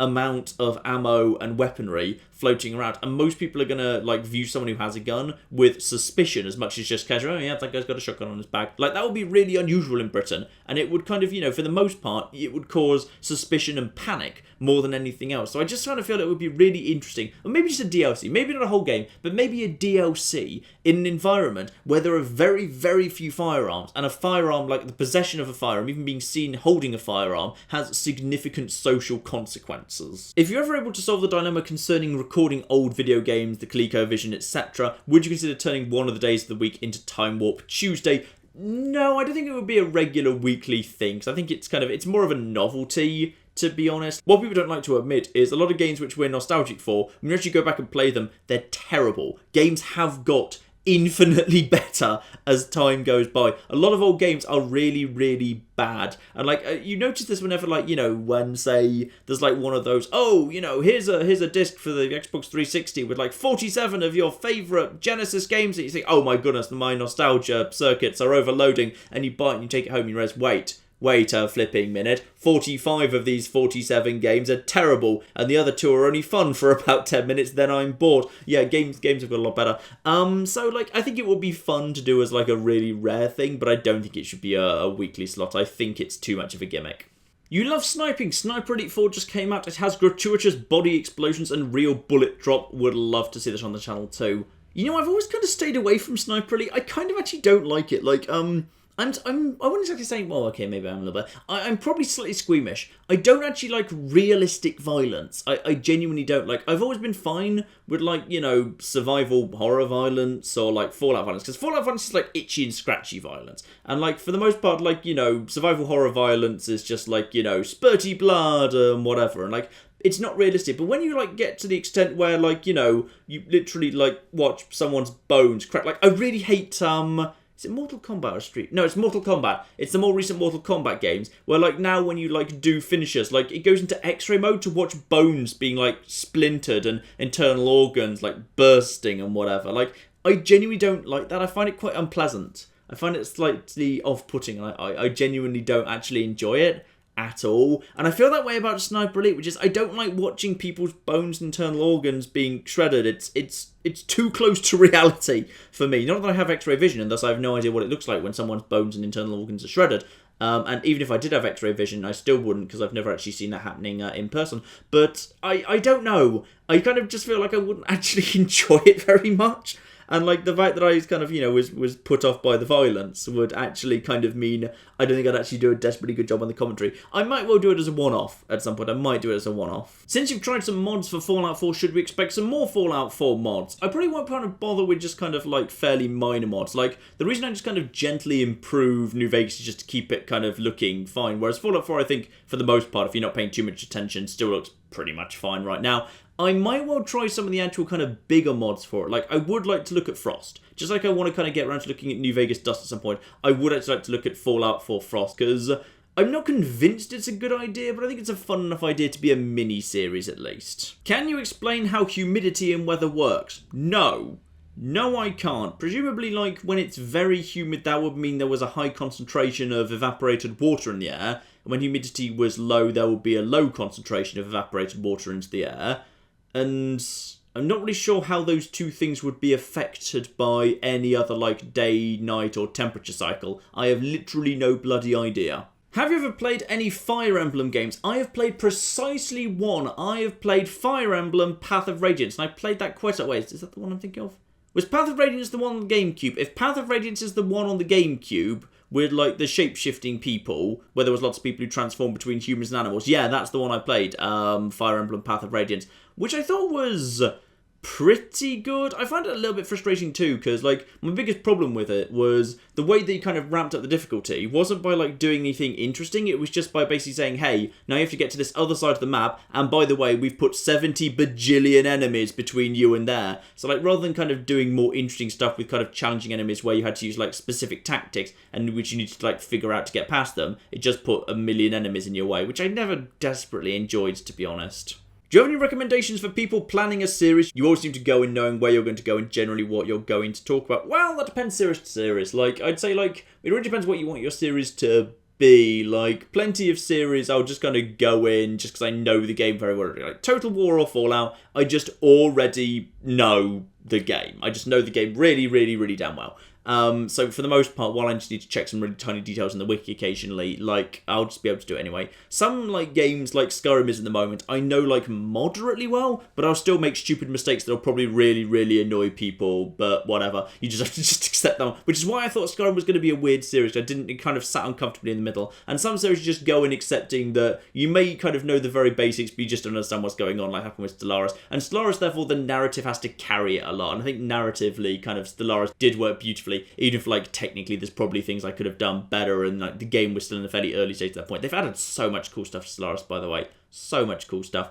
But, like, I can't give you, like, a single bit of kind of flat advice that's kind of universally applicable there. It's just kind of, it depends how well you know the game already. But a series can work perfectly well even if you don't know the game, just as long as you're willing to kind of roll with the punches and just kind of embrace what happens and make it work as an internal narrative. What made you decide on the starry sky for your background and in your outro? I asked because they've remained the same to my knowledge back when I started watching in Fallout 3 Kill Everything. Ah, yes, the swirling video end card thing, the generic footage there. That's been there since literally the first video, if I recall correctly. It's basically at the end of the very first video. I can't remember how I picked it. I genuinely cannot remember how I picked it. Like, I wanted to have some text at the end, like encourage people to subscribe, but I didn't want it on a black screen, so I wanted something kind of put in front of it. And I went and I found that. And basically it means, I think, like 100% of videos that I've ever put out have always had, like, the same website where it came from, because it's just a free kind of public use asset. So as a result, like, the extra resources from, I can't remember where it's bloody from now. Hang on, I'm going to check this. Yeah, there it is. Additional graphics from movietools.info. It's a free video loop from movietools.info. I can't remember how I picked it because it was literally, like, just nearly about 4 years ago. And after I picked it, I didn't realize it was going to be a big thing. Like, I just kind of picked it for just kind of, making some videos because we're just making videos for fun. So I kind of, I didn't put a huge amount of thought into it. But 4 years later, it's still floating around. It was recently brought up in a recent stream, Awesome Nuts, that you may have cheated in your You Only Live Once runs. Is this true? Did you lie to us? No, that is Matt. He basically, okay, what happened there was at the beginning of the recording, so of course you start recording your footage, and then I was also recording audio, and we were just syncing our video and audio together, was therefore, like, my kind of desktop was briefly on screen, and Matt said he'd seen it previously, and Matt said he hated the fact I have so many icons on my desktop. So I was defending my desktop and saying, no, it makes sense because I enjoy, like, having the icons on my desktop, and I enjoy grouping them into, like, groups, like, really classic indie games and really classic AAA games and games I'm gonna play later as reminders to myself, and here's where the VR games all live. But Matt basically decided, and he told me he spent 4 hours doing this. He basically created a fake desktop for me where he deliberately put fake games on it. So he put, like, fake, well, I think they are real games actually. He put, like, VR sex games on my desktop and links to searching for Fallout New Vegas on Pornhub and the folder labeled, cut, you only live once, deaths or whatever. Would you believe, if I were to have cheated in You Only Live Once, I wouldn't keep a folder on my desktop called Cut, You Only Live Once, Deaths. So actually after that was, he kind of said he actually wanted to put that on the desktop. I think the reason he did it was because after we kind of talked about this, he wanted to kind of put it in the stream to make fun of me for being a nerd and liking having stuff on my desktop. But I kind of said to him, actually, I'd prefer it if you didn't put my actual desktop, because actually, like, my real list of games that I'm going to be playing soon actually contains, like, spoilers for upcoming videos, and it's videos I haven't made yet and some I have made that haven't been released. I'd rather you didn't actually put my desktop up, so therefore he made a fake one, and, like, all the games that are, like, in the bit where I'm highlighting, because I don't know how he faked it, but he spent bloody hours doing this. I think he spent longer doing that, like, those few seconds than he actually spent on the entire rest of the editing job for Awesome Nuts, which is ridiculous. But it was basically games that Dan had played, so that was entirely faked. Due credit to Matt, he did spend hours making that joke, and it was pretty much flawless. But I've been dealing with people messaging me, flagging that, like, they think they've seen some terrible secret, like this was some terrible secret they've stumbled across, when I really thought it was obviously a joke. And, like, when I told Matt he could do it, I assumed, I kind of said it, because, it'll really obviously be a joke when there's the Cut, You Only Live Once, Deaths folder right there. But sadly, a very large number of people seem to have actually thought it was potentially real. So I've been dealing with the fallout from that since. How many viewers from Brazil do you have? Let's find out. The only countries with more subscribers than Brazil is Ireland, Netherlands, Sweden, Germany, Australia, Canada, United Kingdom, and US. Because, US, UK, Canada, and Australia as the 4 big English-speaking nations are always going to be higher. But yeah, then there's Germany, Sweden, Netherlands, Ireland, and then Brazil is actually right there. So we actually have almost 2,500 subscribers in Brazil. That's actually quite a very good number there. You obviously love RPGs and recently showed at least a little bit of interest in Blizzard with the Overwatch videos. Would you ever do a playthrough or even a one-part thing of Diablo 1, 2, or 3? If I did, it would definitely be like a mini-series or a one-off, because like I have considered Diablo 3 before when it was relatively new out. But one thing that did strike me when I considered it was I thought it was a bit repetitive, and I thought like it was quite difficult to impose a narrative, and it was quite busy, and because there was so much going on, like it keeps you distracted, so it's harder to do kind of like your best work. Like I think I do my best like commentary work when the game's a bit slower paced and there's time for me to stop and think and kind of look and consider the best way to take it. Like Realpolitik is a relatively quite slow game and you can just kind of pause it whenever you want. I like games where you can just pause whenever you want because it gives me time to kind of take stock and figure out not just what I'm doing in the game, but also kind of what I want to do commentary wise. So I think Diablo 3 might not actually be a great video, but I might do it as a one-off at some point. Do you plan a long series where you don't actually know the game that well? That's pretty much going to happen in Skyrim. That's going to happen in Skyrim. I'll give you an example for something that's going to be in this coming Saturday's part of Skyrim, which is I got into some soul trapping and I completely forgot that you can't just go around soul trapping humans into conventional gems. So I just went around with some bandits, whacking them with my soul trapping things, and yes, was surprised that for some reason they just wouldn't fit in any of my empty soul gems, and I was confused for a second. And then I remembered while I was actually, wait, no. No, it's like, it's animals and stuff only, isn't it? Yes, because you're not allowed to have humans. You have to have, like, the black soul gem to capture human souls. Because, yeah, and that's unfortunate. So the comments are going to be fun. There's going to be a lot of people yelling at me in the comments section under this Saturday's part of Skyrim. Do you have any visual novels coming up, or do you have a special event in mind to do a small series on one? Not at this exact moment in time. I'd actually like the next one I do to be a collaboration, because I'd actually like to potentially do one where I'm not the only kind of person providing voices. I'd like to provide, like, say, half of the voices and have someone else provide the other half of the voices. So I'm considering some options at the minute. I don't have, like, anything solid in mind, but I would actually like the next time I do that to actually kind of be a collaboration. Is there any sort of plan concerning reading with John, be it books or plays from the ancient world? You mentioned it on one of the charity live streams about maybe doing so, and in the podcast you read from a play and it seemed well received. I am thinking, once I've actually got someone set up and working for me, so therefore, like, the pressure's off in terms of the video production, I would like to do some more interesting experiments. And one of the experiments I'd like to do would be maybe something on ancient history. I'm thinking something on ancient history, so watch this space for that. Do you recognise the people who consistently ask questions every Patroncast, or does it not really occur to you? I noticed some, particularly people who've actually got, like, specialised thumbnails. Like, I recognise a lot of people just at a glance from the thumbnails. That's true in the comments as well. Like, I recognise, like, a decent number of, like, usernames. So people who are regular commenters in the videos, I will recognise them. And I think I'm more likely to speak to those people as well down in the comments as well if they're regular commenters. And people who've got kind of, like, particular thumbnails that they use that aren't just the generic thumbnails on Patreon. I think I do recognise a few, yes. Maybe not everyone, but I think quite a few. Do you have any comments you'd like to share on the whole PewDiePie thing that's going on? Ooh, oh, I don't know if I want to get involved in that. I know, friends, I think my opinion is fairly uncontroversial, which is, I do not believe on a balance of probabilities from what we've heard that Felix actually meant to cause offence. I don't think he is actually like a really nasty piece of work. I don't think he is like a racist or anything. I think what he's done there is he's shown really, really poor judgment. And I think that's not too surprising because he's kind of part of the cohort of YouTube users who kind of didn't really have much of a career in the wider world outside of YouTube. Like a lot of people who started YouTubing when they were younger often kind of find themselves in a similar position, which is, you know, they went straight out of school or whatever without really much professional experience straight into YouTubing.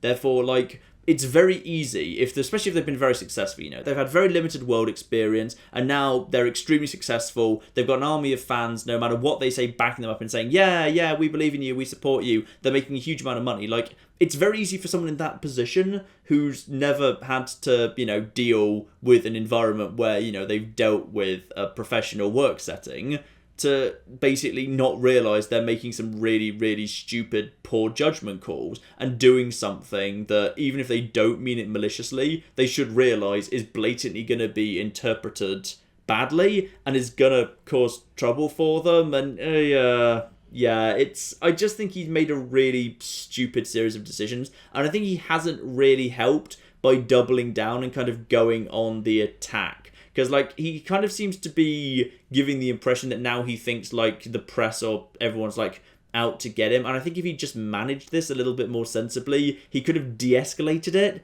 pretty easily. In fact, I don't think he has to. Like, this is a guy who's done a huge amount of good work for charity, for example. I don't think this is a bad person. I don't think, really, he's kind of a bad person in any way. I think he's a controversialist. I think he likes attention. He likes a bit of controversy. And I think on this case, he just made some really poor judgment calls as to how far to take it.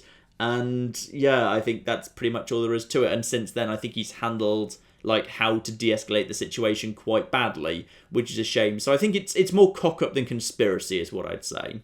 Would there ever be a survivalist run of Skyrim? That kind of depends on if I ever found a mod that I like that did it. Like, I know there's, like, a couple of different mods that add, like, a couple of survival kind of stuff into Skyrim.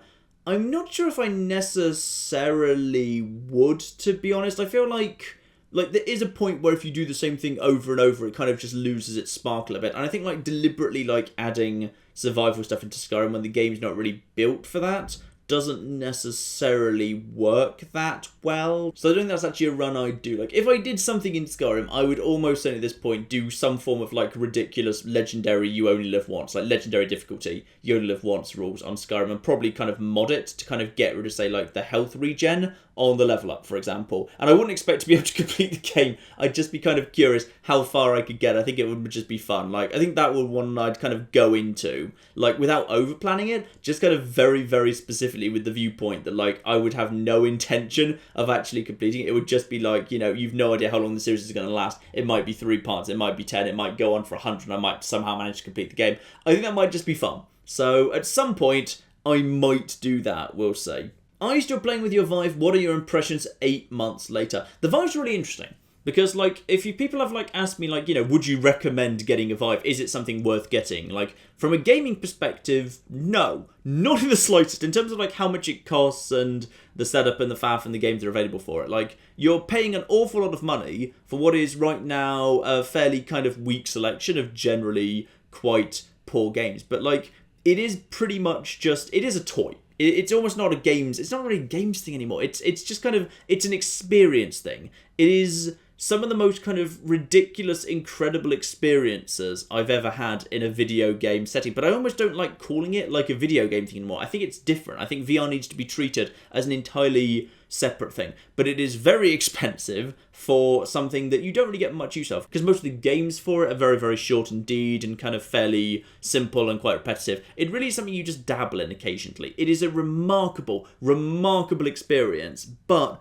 like, I don't think it's something that, like, people should just, like, go out and get routinely. I'm really excited for PSVR, not because I want it myself, but because I like the idea of, like, VR being slowly normalized. I like the idea of it growing, and I think Fallout 4 VR will do a lot for that as well, which is really, really exciting as well. Though admittedly, I do find this really, really odd, which is, like, somewhere at a Bethesda meeting, I assume this conversation had to happen, which is someone said, okay, we're going to convert one of our games, one of our Bethesda games, to be into VR. So what do we know about VR? Well, things we know about VR. Motion in VR is quite difficult to do. So the most common method for locomotion in VR that works for people and avoids travel sickness is a blink mechanism where you basically point in the direction you want to go to and then you press a button to teleport to that spot, and that's now the location that you're in. Okay, so a Bethesda game where there's some form of blink mechanic. So you're saying that we should put Fallout 4 into VR? No, I was going to suggest Dishonored. No, Fallout 4, you're right. Let's get on with Fallout 4. I honestly don't know why they're not doing Dishonored first.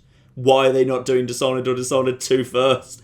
The blink movement in Dishonored would work so much better with VR. It would be so much less of a fuss to come up with a new system. Like, they're saying they're pretty much going to use blink motion for Fallout 4, but they're also suggesting they're planning a couple of other things. So I'll be really interested to see what they come up with and whether it avoids kind of motion sickness, because the only real time I've kind of tried doing, like, a big open game with VR where it wasn't done with blink controls was when I tried playing with the Solus Project, and no, trust me, it's just a no. Like, I never suffer motion sickness with video games at all, but the moment you're in VR and you're pushing a button to move forward, it's just like, no. No, my brain just shuts down and says, no, this is horrendous. I don't understand what I'm seeing anymore. I feel sick. So they need to come up with that. So I just don't know why they wouldn't have done Dishonored first. Like, I'm thrilled they're doing Fallout 4. I'm just really confused why they didn't go for Dishonored, but never mind. Would you consider making early, mid, or late game save files available for download, particularly having never invested in a purely melee playthrough? I would love to take a mid-level bacon out for a few tough or fun quests with her. If you tell me in the comments how I can do that, like where I copy the files from and where would be the most logical place to host them so you could download them or whatever, yes, Patreon people are welcome to have some bacon save files. Would you like any mystical creature like a dragon to exist if they were docile? I don't trust this. Dragons are too big and generally terrifying for me to trust that they would actually be docile. I think they'd just be pretending. Do you have any plans to play more Time Splitters? Your first video about Time Splitters 2 was great. Yes, actually. I do have a plan to revisit the Time Splitters franchise. I don't want to say what yet, because I would like it to be a bit of a surprise, and it is a work in progress. But watch this space, there is something planned. I was wondering if you could give us a taste for some of your strategies for Fallout 4 You Only Live Once. I tried it myself, but I didn't make it very far. Well, I touched on, I think the interesting dynamic of hit points versus rads earlier. I think the other thing which I've kind of touched on before that I think is kind of a very important thing is basically, I think possibly the very first perk you might want to take in the game is Aqua Boy or Aqua Girl, and then pretty much you're going to want to move around by using the bodies of water. Like, at that point, the bodies of water are going to become like the highways by which you move around the map. Like, as long as where you're going is close by to a body of water, you can basically just dive into the body of water and move around like that. And I think in terms of like getting over to anything in central Boston and anything that's like around the coast, particularly around the coast, I think that's going to be pretty much how we move around. Like, especially when it gets to the question of, say, Far Harbour, because Far Harbour is an island pretty much surrounded by water. I won't be doing it too much because fortunately in the base game, like, water doesn't go everywhere, so you will actually have to emerge from the sea on a regular basis. But yeah, I think it will be interesting to use the waterways an awful lot more than we usually do, and also about balancing rads and hit points. If you were able to travel back in time and see any part of history or historical event, what would you choose? I'd love to see the plays of Aristophanes being staged, in particular Aristophanes as Frogs, because Aristophanes as Frogs is, it's a real tragic comedy. It's a light-hearted comedy, but set in Athens, like in the dying days of their war with Sparta, and it's a very desperate play. There's moments of real bleakness in it, and soon afterwards Athens lost that war, and I'd just like to... It's a very sad play. So it's a very funny play, but it's a very sad play, and the historical context of it makes it very, very tragic. I would love to see it staged, because there's so many questions we have about how Greek theatre was staged in general. With Patreon being so successful at the moment, would you consider playing more games that you love, but were not sure how well they would do, maybe more frequent one-offs of indie games? Yes, actually, I have been thinking about that. So, like, there's a couple of different, like, games from different areas for various reasons where there's a risk that you might just not be able to run ads on them at all, so the ad revenue would be effectively zero. So, like, Capcom. Capcom are still pretty active on the content IDs. Sega, depending on what mood they're in and what franchise it is, can occasionally be a bit fiddly. I don't really know how much I trust working with kind of Star Wars stuff. Now Disney owns them. So all of those kind of... They probably don't pose risk in terms of copyright strikes, but they do pose risk in terms of content ID. But content ID really doesn't do much aside from just rob a creator of all their ad revenue. But... as you say, with Patreon kind of representing like a really solid baseline, it kind of makes those sorts of risks easier, which has made me think recently about, I keep thinking about Skies of Arcadia, you know. I keep thinking about Skies of Arcadia. It's one of my favourite games of all time. I would love to do it. I mean, we're a bit busy at the moment, because we've kind of got Skyrim and lots of Total War, and Mass Effect Andromeda is going to come through, and I imagine we'll do quite a lot of stuff with that. But I would like to think that we could do some Skies of Arcadia this year. I would love to think we could do that. Have you ever played Age of Empires? I've never actually played Age of Empires, but when I put Northgard up, like, a lot of comments were straight away like, oh, so this is a bit like Age of Empires then. So, now that I know how much I enjoy Northgard, and apparently people are saying it's like Age of Empires, I will definitely be looking at Age of Empires at some point, yes. If by some miracle people somehow finally figured out how to make a good movie adaptation of a video game, which game franchise or setting would be your top pick to be turned into a movie or a TV show or miniseries? I think this is a bit of a fool's errand in some ways, because, like, the best video game plots that I love work because they're video games, and thus they have the level of interactivity that would be lost if you turn them into a film or TV series. I think the only way you could take a game and like turn it into a good film or TV series is if the plot is already like pretty damn linear, and the game is very, very linear. So, for example, Uncharted, I think, could probably be converted into a film or TV series pretty simply, to be honest, because I think you could, for the most part, you can just get away with a pretty much direct translation. So, like, things that I would, theoretically love to say, like, oh, Mass Effect, oh, Fallout, oh, Elder Scrolls, no, because I know for a fact they wouldn't work very well. Like, they work well because they work as games. I don't think they could ever really be well translated. How did Claire and I meet? I'll add this to the FAQ, actually. That's a good point. I should have added that one to the FAQ. Long before I was doing YouTube, the thing that I mainly did to keep myself entertained as a hobby on weekends was I actually used to write.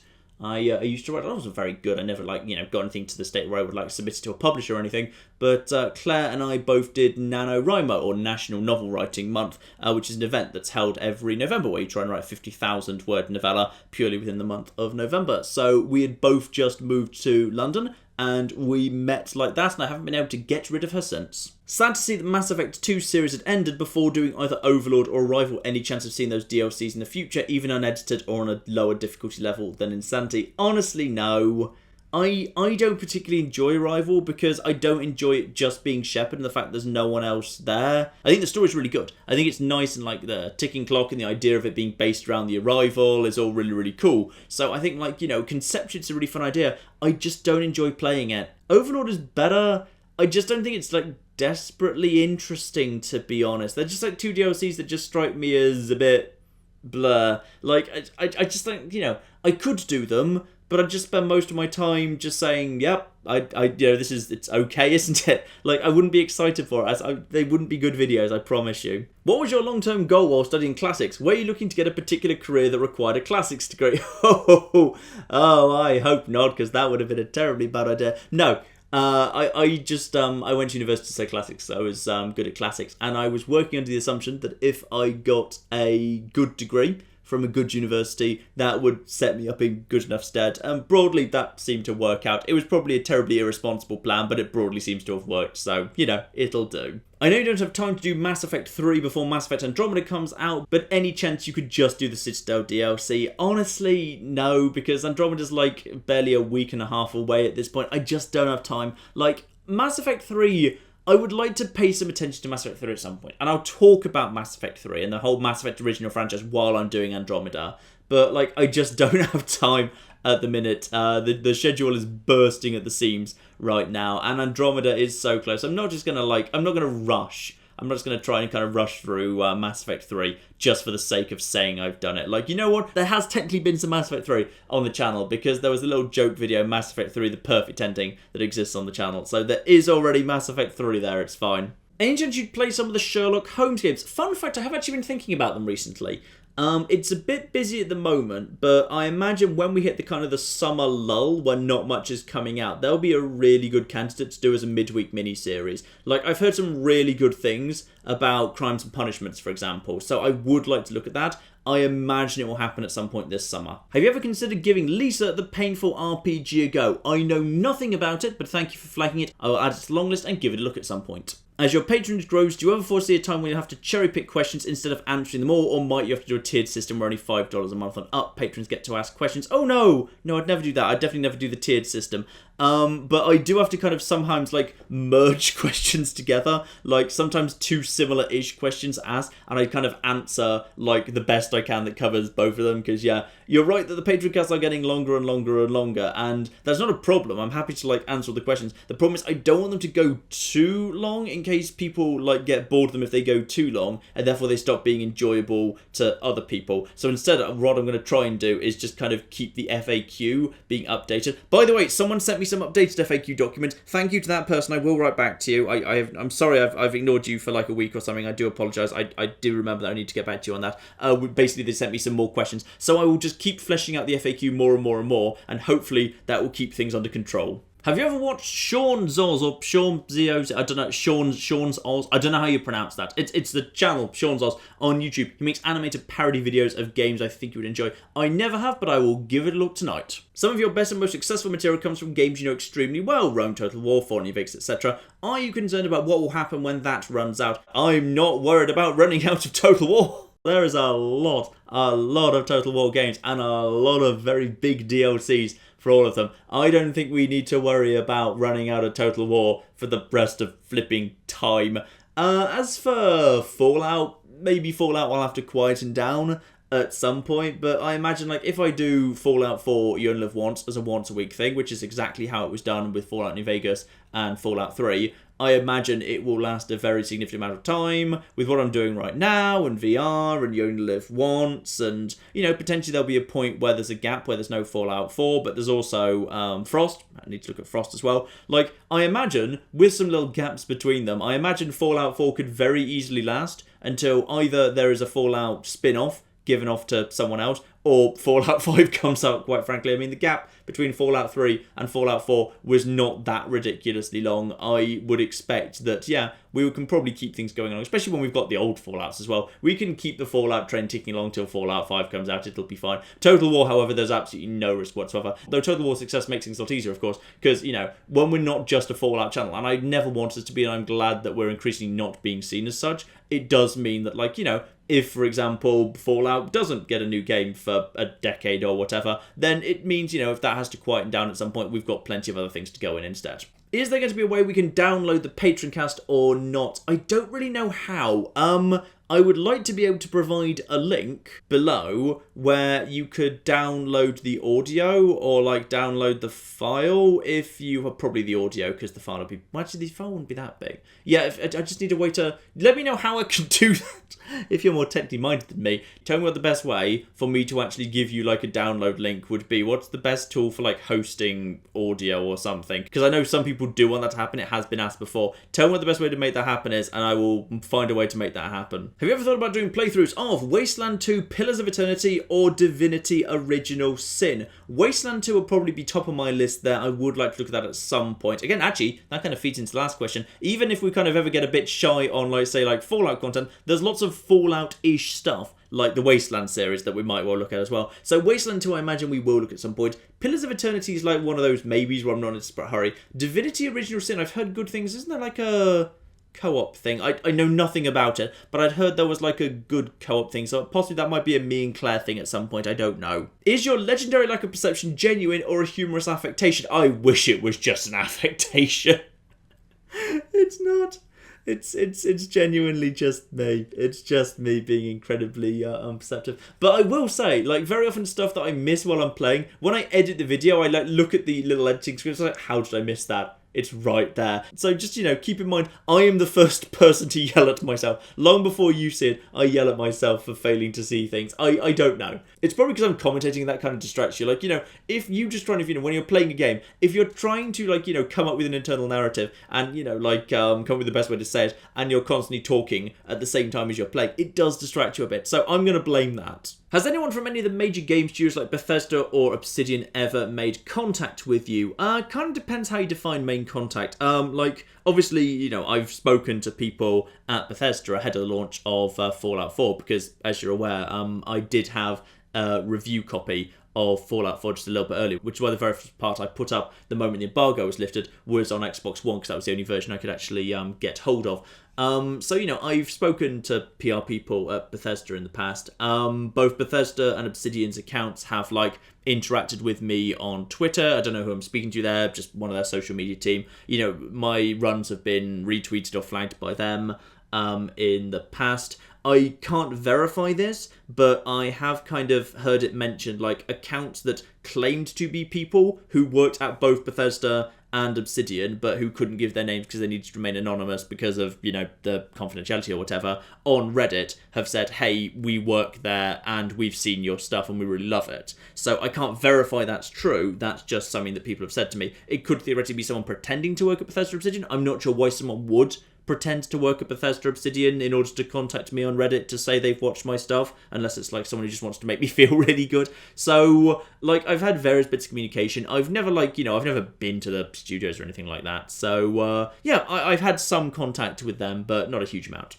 I was curious if you're at all familiar with Mitchell & Webb. Not only am I familiar with Mitchell & Webb, I own all 4 series of that Mitchell & Webb look on DVD. It's absolutely brilliant. Cheeseoid is probably my favourite sketch. And Dr. Death. Sorry, is it Dr. for Professor Death? Professor Death. It's Professor. I love the Professor Death sketch. And hands are we the baddies. Yeah, just look up. If you've never seen Mitchell and Webb, look up Mitchell and Webb, then followed by Professor Death, Cheezoid, and hands are we the baddies. Because it's just beautiful. It's just one of my favourite sketch shows of all time. It's wonderful. Maybe a silly question, do you keep the bits you edit out of your recordings? No, and the reason for that is because I don't want to pay for the storage. The thing is, I capture my footage at a needlessly high bit rate, and I could cut it down, but I just don't feel like it. I kind of keep redundantly high quality. So I capture my footage at somewhere in the range of like 30 Mbps, which basically means like if I capture for a few hours, I might well have like footage that's like anywhere between 50 and 100 gigabytes of raw footage that makes up a single part. So imagine if I kept all of that within like a single week, I'd be using up a terabyte of storage or something, and then like, you know, by the end of the month I'd have like 4.5 terabytes of stuff to store, and there's a 99.9% chance I'll never look at it again. So I'd just be constantly buying new terabytes of hard drive, and I'd have to label them all, and there'd just be a big pile of them, and I wouldn't know what was on what, so it would just be a mess. So no, basically the rule that I keep is I do keep the actual finished versions of all the videos, which are actually rendered at a slightly lower quality, because there's no point rendering them at the 30 Mbps because YouTube just compresses it anyway. So I upload to YouTube a slightly larger file than YouTube will like, just on the off chance I get like a tiny bit of extra quality out of it. Yeah, I keep all the end files. Those are all kept on external hard drives as a backup, though you can download them off YouTube again if you want anyway, though the ones you download for YouTube are the compressed versions, so they're not a very good quality. They're the same quality you see, but they're not as good quality as the ones I've got on my hard drive, so if you see what I mean. But basically the rule is, until a video is actually live, I keep the original recording on one side, just in case something's wrong with the version I've rendered. I just don't know about it yet. As soon as I put a video out and like an hour later no one's put a comment out saying, hey, this video goes to black, or there's no audio on this video, what gives, John? As soon as I've seen that everyone's watched the video and no one's flagged there's a problem with it, at that point I delete the original footage and I just keep the actual end version, which sometimes causes hilarity, because whenever like You Only Live Once actually kind of, you know, hit the press or whatever, like I'd always get an influx of people being like, oh, I bet you cheated, you have to share the original footage with us. And I'd be like, no, I deleted the original footage. And they're like, ha, you only deleted the original footage because I bet you cheated. Like, no, I deleted the original footage because I didn't want to buy 8 terabytes of storage space just to keep something that I never will look at again. But it's caused some wacky conspiracy theories over the years, so that's good. Will we see more RTS stuff on the channel? I kind of enjoy some RTSs. The problem with RTSs is because they're quite fast-paced and intense, they're quite hard to commentate, and I think like the StarCraft 2 video I really enjoyed doing, but like I look back at it now and I don't think it was very good quality recording in terms of like the commentary, because like I really had to focus on like playing the game. It's a very fast-paced game. I had to focus on what was going on. I need to be aware of micro and macro. I think RTSs are really difficult to commentate, so there almost certainly will be more RTSs floating around. I just don't necessarily think they're ever going to be like a big part of the channel, because I think they're very hard to do well. Hey John, I'm interested in starting my own channel geared mostly towards lesser-known indie games. I'm having trouble figuring out how to contact the devs for permission. Any tips or tricks to do so? For the most part, every game should have its own website that should have a contact section on it, whether that be an embedded contact form or an email address which you can contact. If not, just find out who the game's publisher is, which you can find out if the game's on Steam. It'll list the developer and publisher. Then the publisher will have a homepage, which should itself also have contact details if that fails. Alternatively, if all of that fails, just go on Twitter. The game must surely have a Twitter account, and at that point, just even if their DMs are closed, just basically tweet at them saying, hey, would love to talk to you about showcasing your game, you know, can you get back to me, and just keep your DMs open, which is broadly why my DMs open, because if I ever have to tweet to a dev, it's so they can get back to me privately. Mario Kart 64, battle or racing, what character do you choose? I was never big into Mario Kart 64, to be honest. The only Mario Kart game I've been like, I was really into was Mario Kart, was it Super Circuit? The one on the GBA. I really loved the one on the GBA, where I always played as Luigi for no particularly well explained reason, where me and an old friend at school, basically we got into a really epic war over flipping time trialing Rainbow Road, because Rainbow Road in flipping Mario Kart Super Circuit on the GBA. Oh, that was a nightmare. I mean, it's a beautiful track, but it was so hard to do well, because you needed to like use your mushrooms to boost and basically jump over a gap, and then you needed to land perfectly on the edge of the track, because that would then keep you bouncing, because you'd maintain your speed while you were bouncing, so it all needs to be absolutely pixel perfect. It was, That was great fun. I loved GBA Mario Kart Super Circuit. That was great.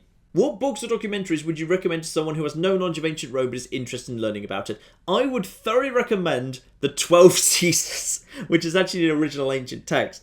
And it basically just kind of goes over the lives of the Caesars. And it's hilarious because it's basically like a kind of a trash celebrity gossip rag, but written in the ancient world. And like people like these days, like, if you kind of look at it like the covers on the library shelf, and you think it was like a serious dusty history. But it's not. It's full of like ridiculous nonsense and gossip and lies. It's beautiful. It's great fun. I thoroughly recommend reading it, but take literally everything with a pinch of salt.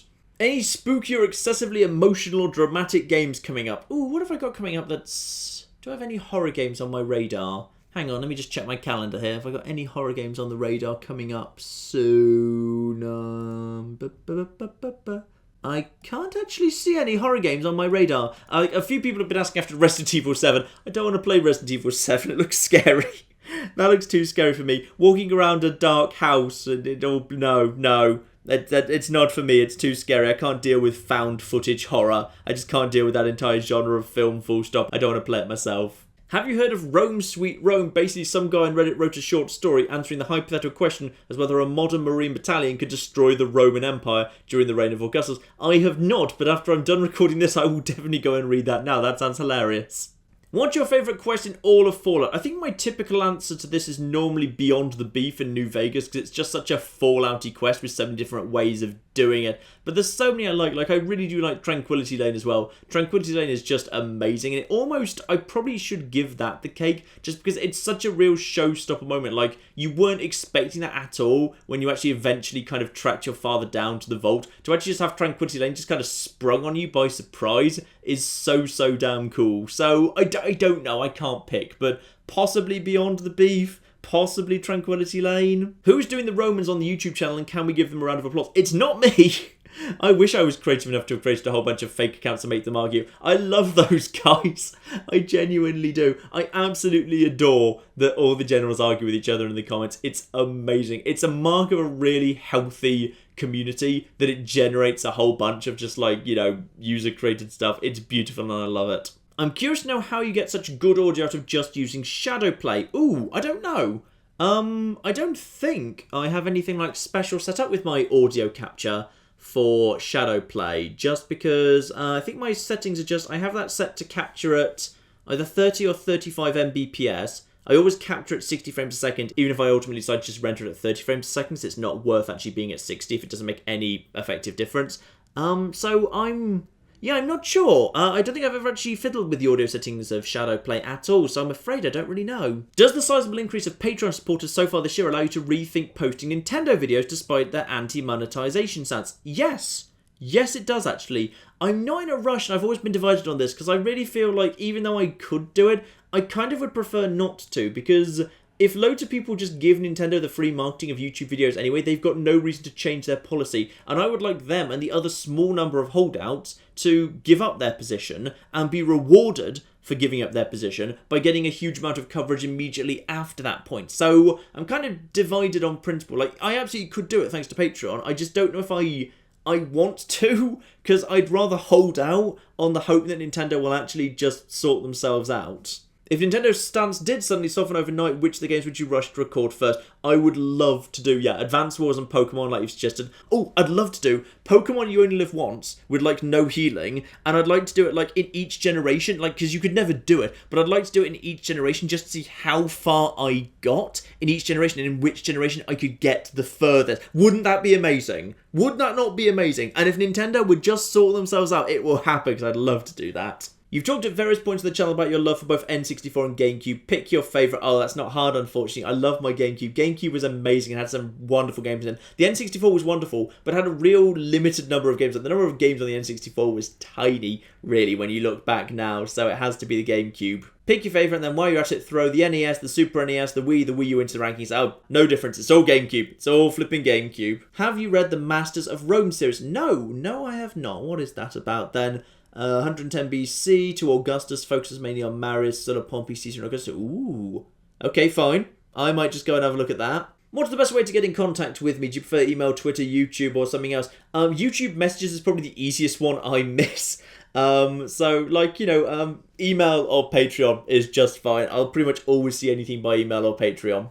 Personal question, is there any regrets in your life you feel have altered how you perceive the world yourself or have shaped you in a way that you didn't think it would? Okay, I'm going to flip that question around and get all kind of philosophical on you. One of the biggest things I think I've ever actually really kind of learnt in like recent years is like actually like regrets in general are just really, really stupid and unhealthy and just like completely bloody pointless. So basically, like I think I did like at one point, like if you'd asked me years ago, probably maybe if I'd have been willing to admit it, I'd probably say, yeah, I've got regrets about doing this or not doing that and how this ends and how that happened. But now, like, pretty much maybe it's just because I've got older, maybe I'm just old and mellow now, but yeah, these days I just kind of look back at my life now and just think, you know what, it went a certain way and I've ended up here and here's a good place, so that means all the stuff that came before was fine. Regretting how things went before is stupid because you can't change it anyway. Just consider where you are now, and if you like where you are now, then all the stuff that came before was great, wasn't it, because it got you here. And if you don't like where you are now, then you can't change what happened before, so just figure out how to change where you're going in the future. So, I don't know, maybe I would have used to have had lots of regrets, and maybe they changed things back in the day, I honestly can't remember. But these days, like, the biggest thing I could figure out in terms of, like, professional life tips or whatever is regrets are the stupidest things. There's no point regretting because it is literally pointless. Can you do a cartwheel? No, I can't even do a forward roll. I am the least, like, elegant gymnastic person you've ever flipping met. Would Julianus Vatinius beat Hannibal? Julianus Vatinius would beat anyone, up to and including Batman. Space Romans in Stellaris, what ethos would you give them? Militaristic xenophiles, because Romans were all about the militarism, but they were not in any way like xenophobic really. They were totally open to absorbing other cultures and exporting their culture around. They were totally up for mingling for the most part. Sure, there was cultural backlash against it on occasion too, but they were still totally 100% up for it. So yeah, I would say militaristic xenophiles actually kind of suits the Romans quite nicely. I wanted to go back and watch a few older videos, but surprised to see there wasn't a playlist for several of them, like Tharsis, while more recent series with less videos did. Is there any plan to create playlists for older series in the future? I'd forgotten there would still be some older series that didn't have playlists. I will go and fix that for you at some point soon. Gunpoint maybe? Maybe indeed. Not happening imminently, but it is on a long list, but honestly don't expect it soon. What's your favourite LucasArts game? I actually was never into like the kind of classic adventure game era, so probably be the Star Wars games from like a few years back. So like Rogue Squadron and Rogue Leader and Jedi Knight 2, Jedi Outcast would probably all be pretty high up the list. If you had to become a single series channel and Fallout and Total War were off the table, what series would you go for and why? Oh, that's hard. Maybe Skyrim? Maybe... no, yeah, I guess Skyrim. I guess Skyrim just because it's been going pretty well and I've really been enjoying playing it, and it feels like a game where there's a ridiculous amount of stuff to do and I could do various challenge runs in it as well. What are my thoughts and feelings regarding the Nintendo Switch? Honestly, I don't have any yet. I haven't kind of got one. I didn't pre-order one. I'm not looking to get one anytime soon. Like, it looks like the launch has gone okay. The launch has definitely gone better than the Wii U, but nowhere near as well as like the other consoles of the current generation, which is, somewhat positive but somewhat negative. I'll keep an eye on it, but honestly, I'm pretty ambivalent. Like, I don't hate it and I don't love it conceptually either. I'm just completely ambivalent to it. I'm just fairly unexcited by the whole thing, really. So I'll keep an eye on it. It looks like it's going to go better than the Wii U, but in all fairness, that wasn't really that hard. Since you've shown interest in old platformers like Banjo-Kazooie, any thoughts on Spyro the Dragon? Honestly, I was mainly into Banjo-Kazooie, like, just because I played that when I was younger, so it's kind of a nostalgia factor, so I'm really excited for Yooka-Laylee when that comes. I never played Spyro the Dragon, so I probably won't go back to it now, because I suspect it won't have aged well if you don't have the nostalgia filter. What's your opinion on dinosaurs? Dinosaurs are badass. Today I learned the word bucolic from Pippa Funnel, the Stud Farm Inheritance. Will we ever see part 3? No, but there were several sequels to that game, and I own one of them. One of these days you will see it.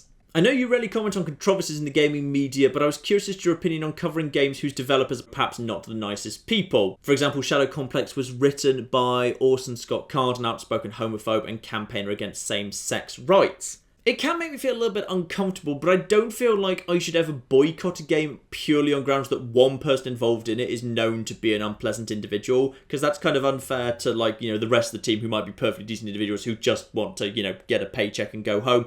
I admit it can bother me a little bit. For the most part, like, I don't go, like, digging into that too much. So probably for the most part, I don't really kind of realise it, but, like, if, like, their problematic opinions aren't actually in the game. Like, you know, if, say, a white supremacist made a game where there was clearly a white supremacist is good subplot, then I would never play that in a million years, and I would strongly encourage no one else to do the same. But if someone who is suspected, if not necessarily confirmed, to have white supremacist views is involved as one person on a very large team that's produced a game that has nothing to do with anything that can be interpreted as a white supremacy message, I don't necessarily think that game deserves to be boycotted. And I'm not sure whether that's the right or wrong thing to do, to be honest. I think it's a complicated area, but for the most part, unless it's actually leaking into the game itself and you can actually see that a nasty agenda is being pushed as part of the game itself, I probably wouldn't, like, take a principled position just on those grounds. Any chance when you might look at Red Dead Redemption? The way YouTube works, I guess it's going to be close to the release of Red Dead Revolver 3. Correct! I will absolutely try and squeeze in something on Red Dead Redemption before the new one comes out, yes. Since so many series are currently finishing, do you think there'll be room for a Witcher series somewhere in the schedule? Not a full series, but I do want to do it. Like, the next time I do a midweek mini... Okay, fine, I'm lying, sorry.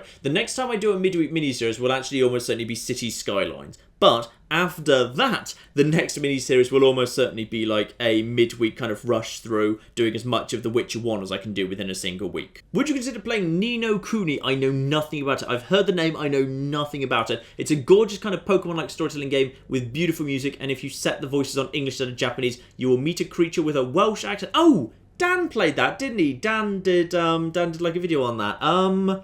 Yeah, I might look at it at some point. It wasn't even on the long list till today, but I will add it there right now. And that, as it turns out, because the final question is actually a repeat of something that someone asked earlier, is it? Oh, how's this been going on? How long has this been going on for?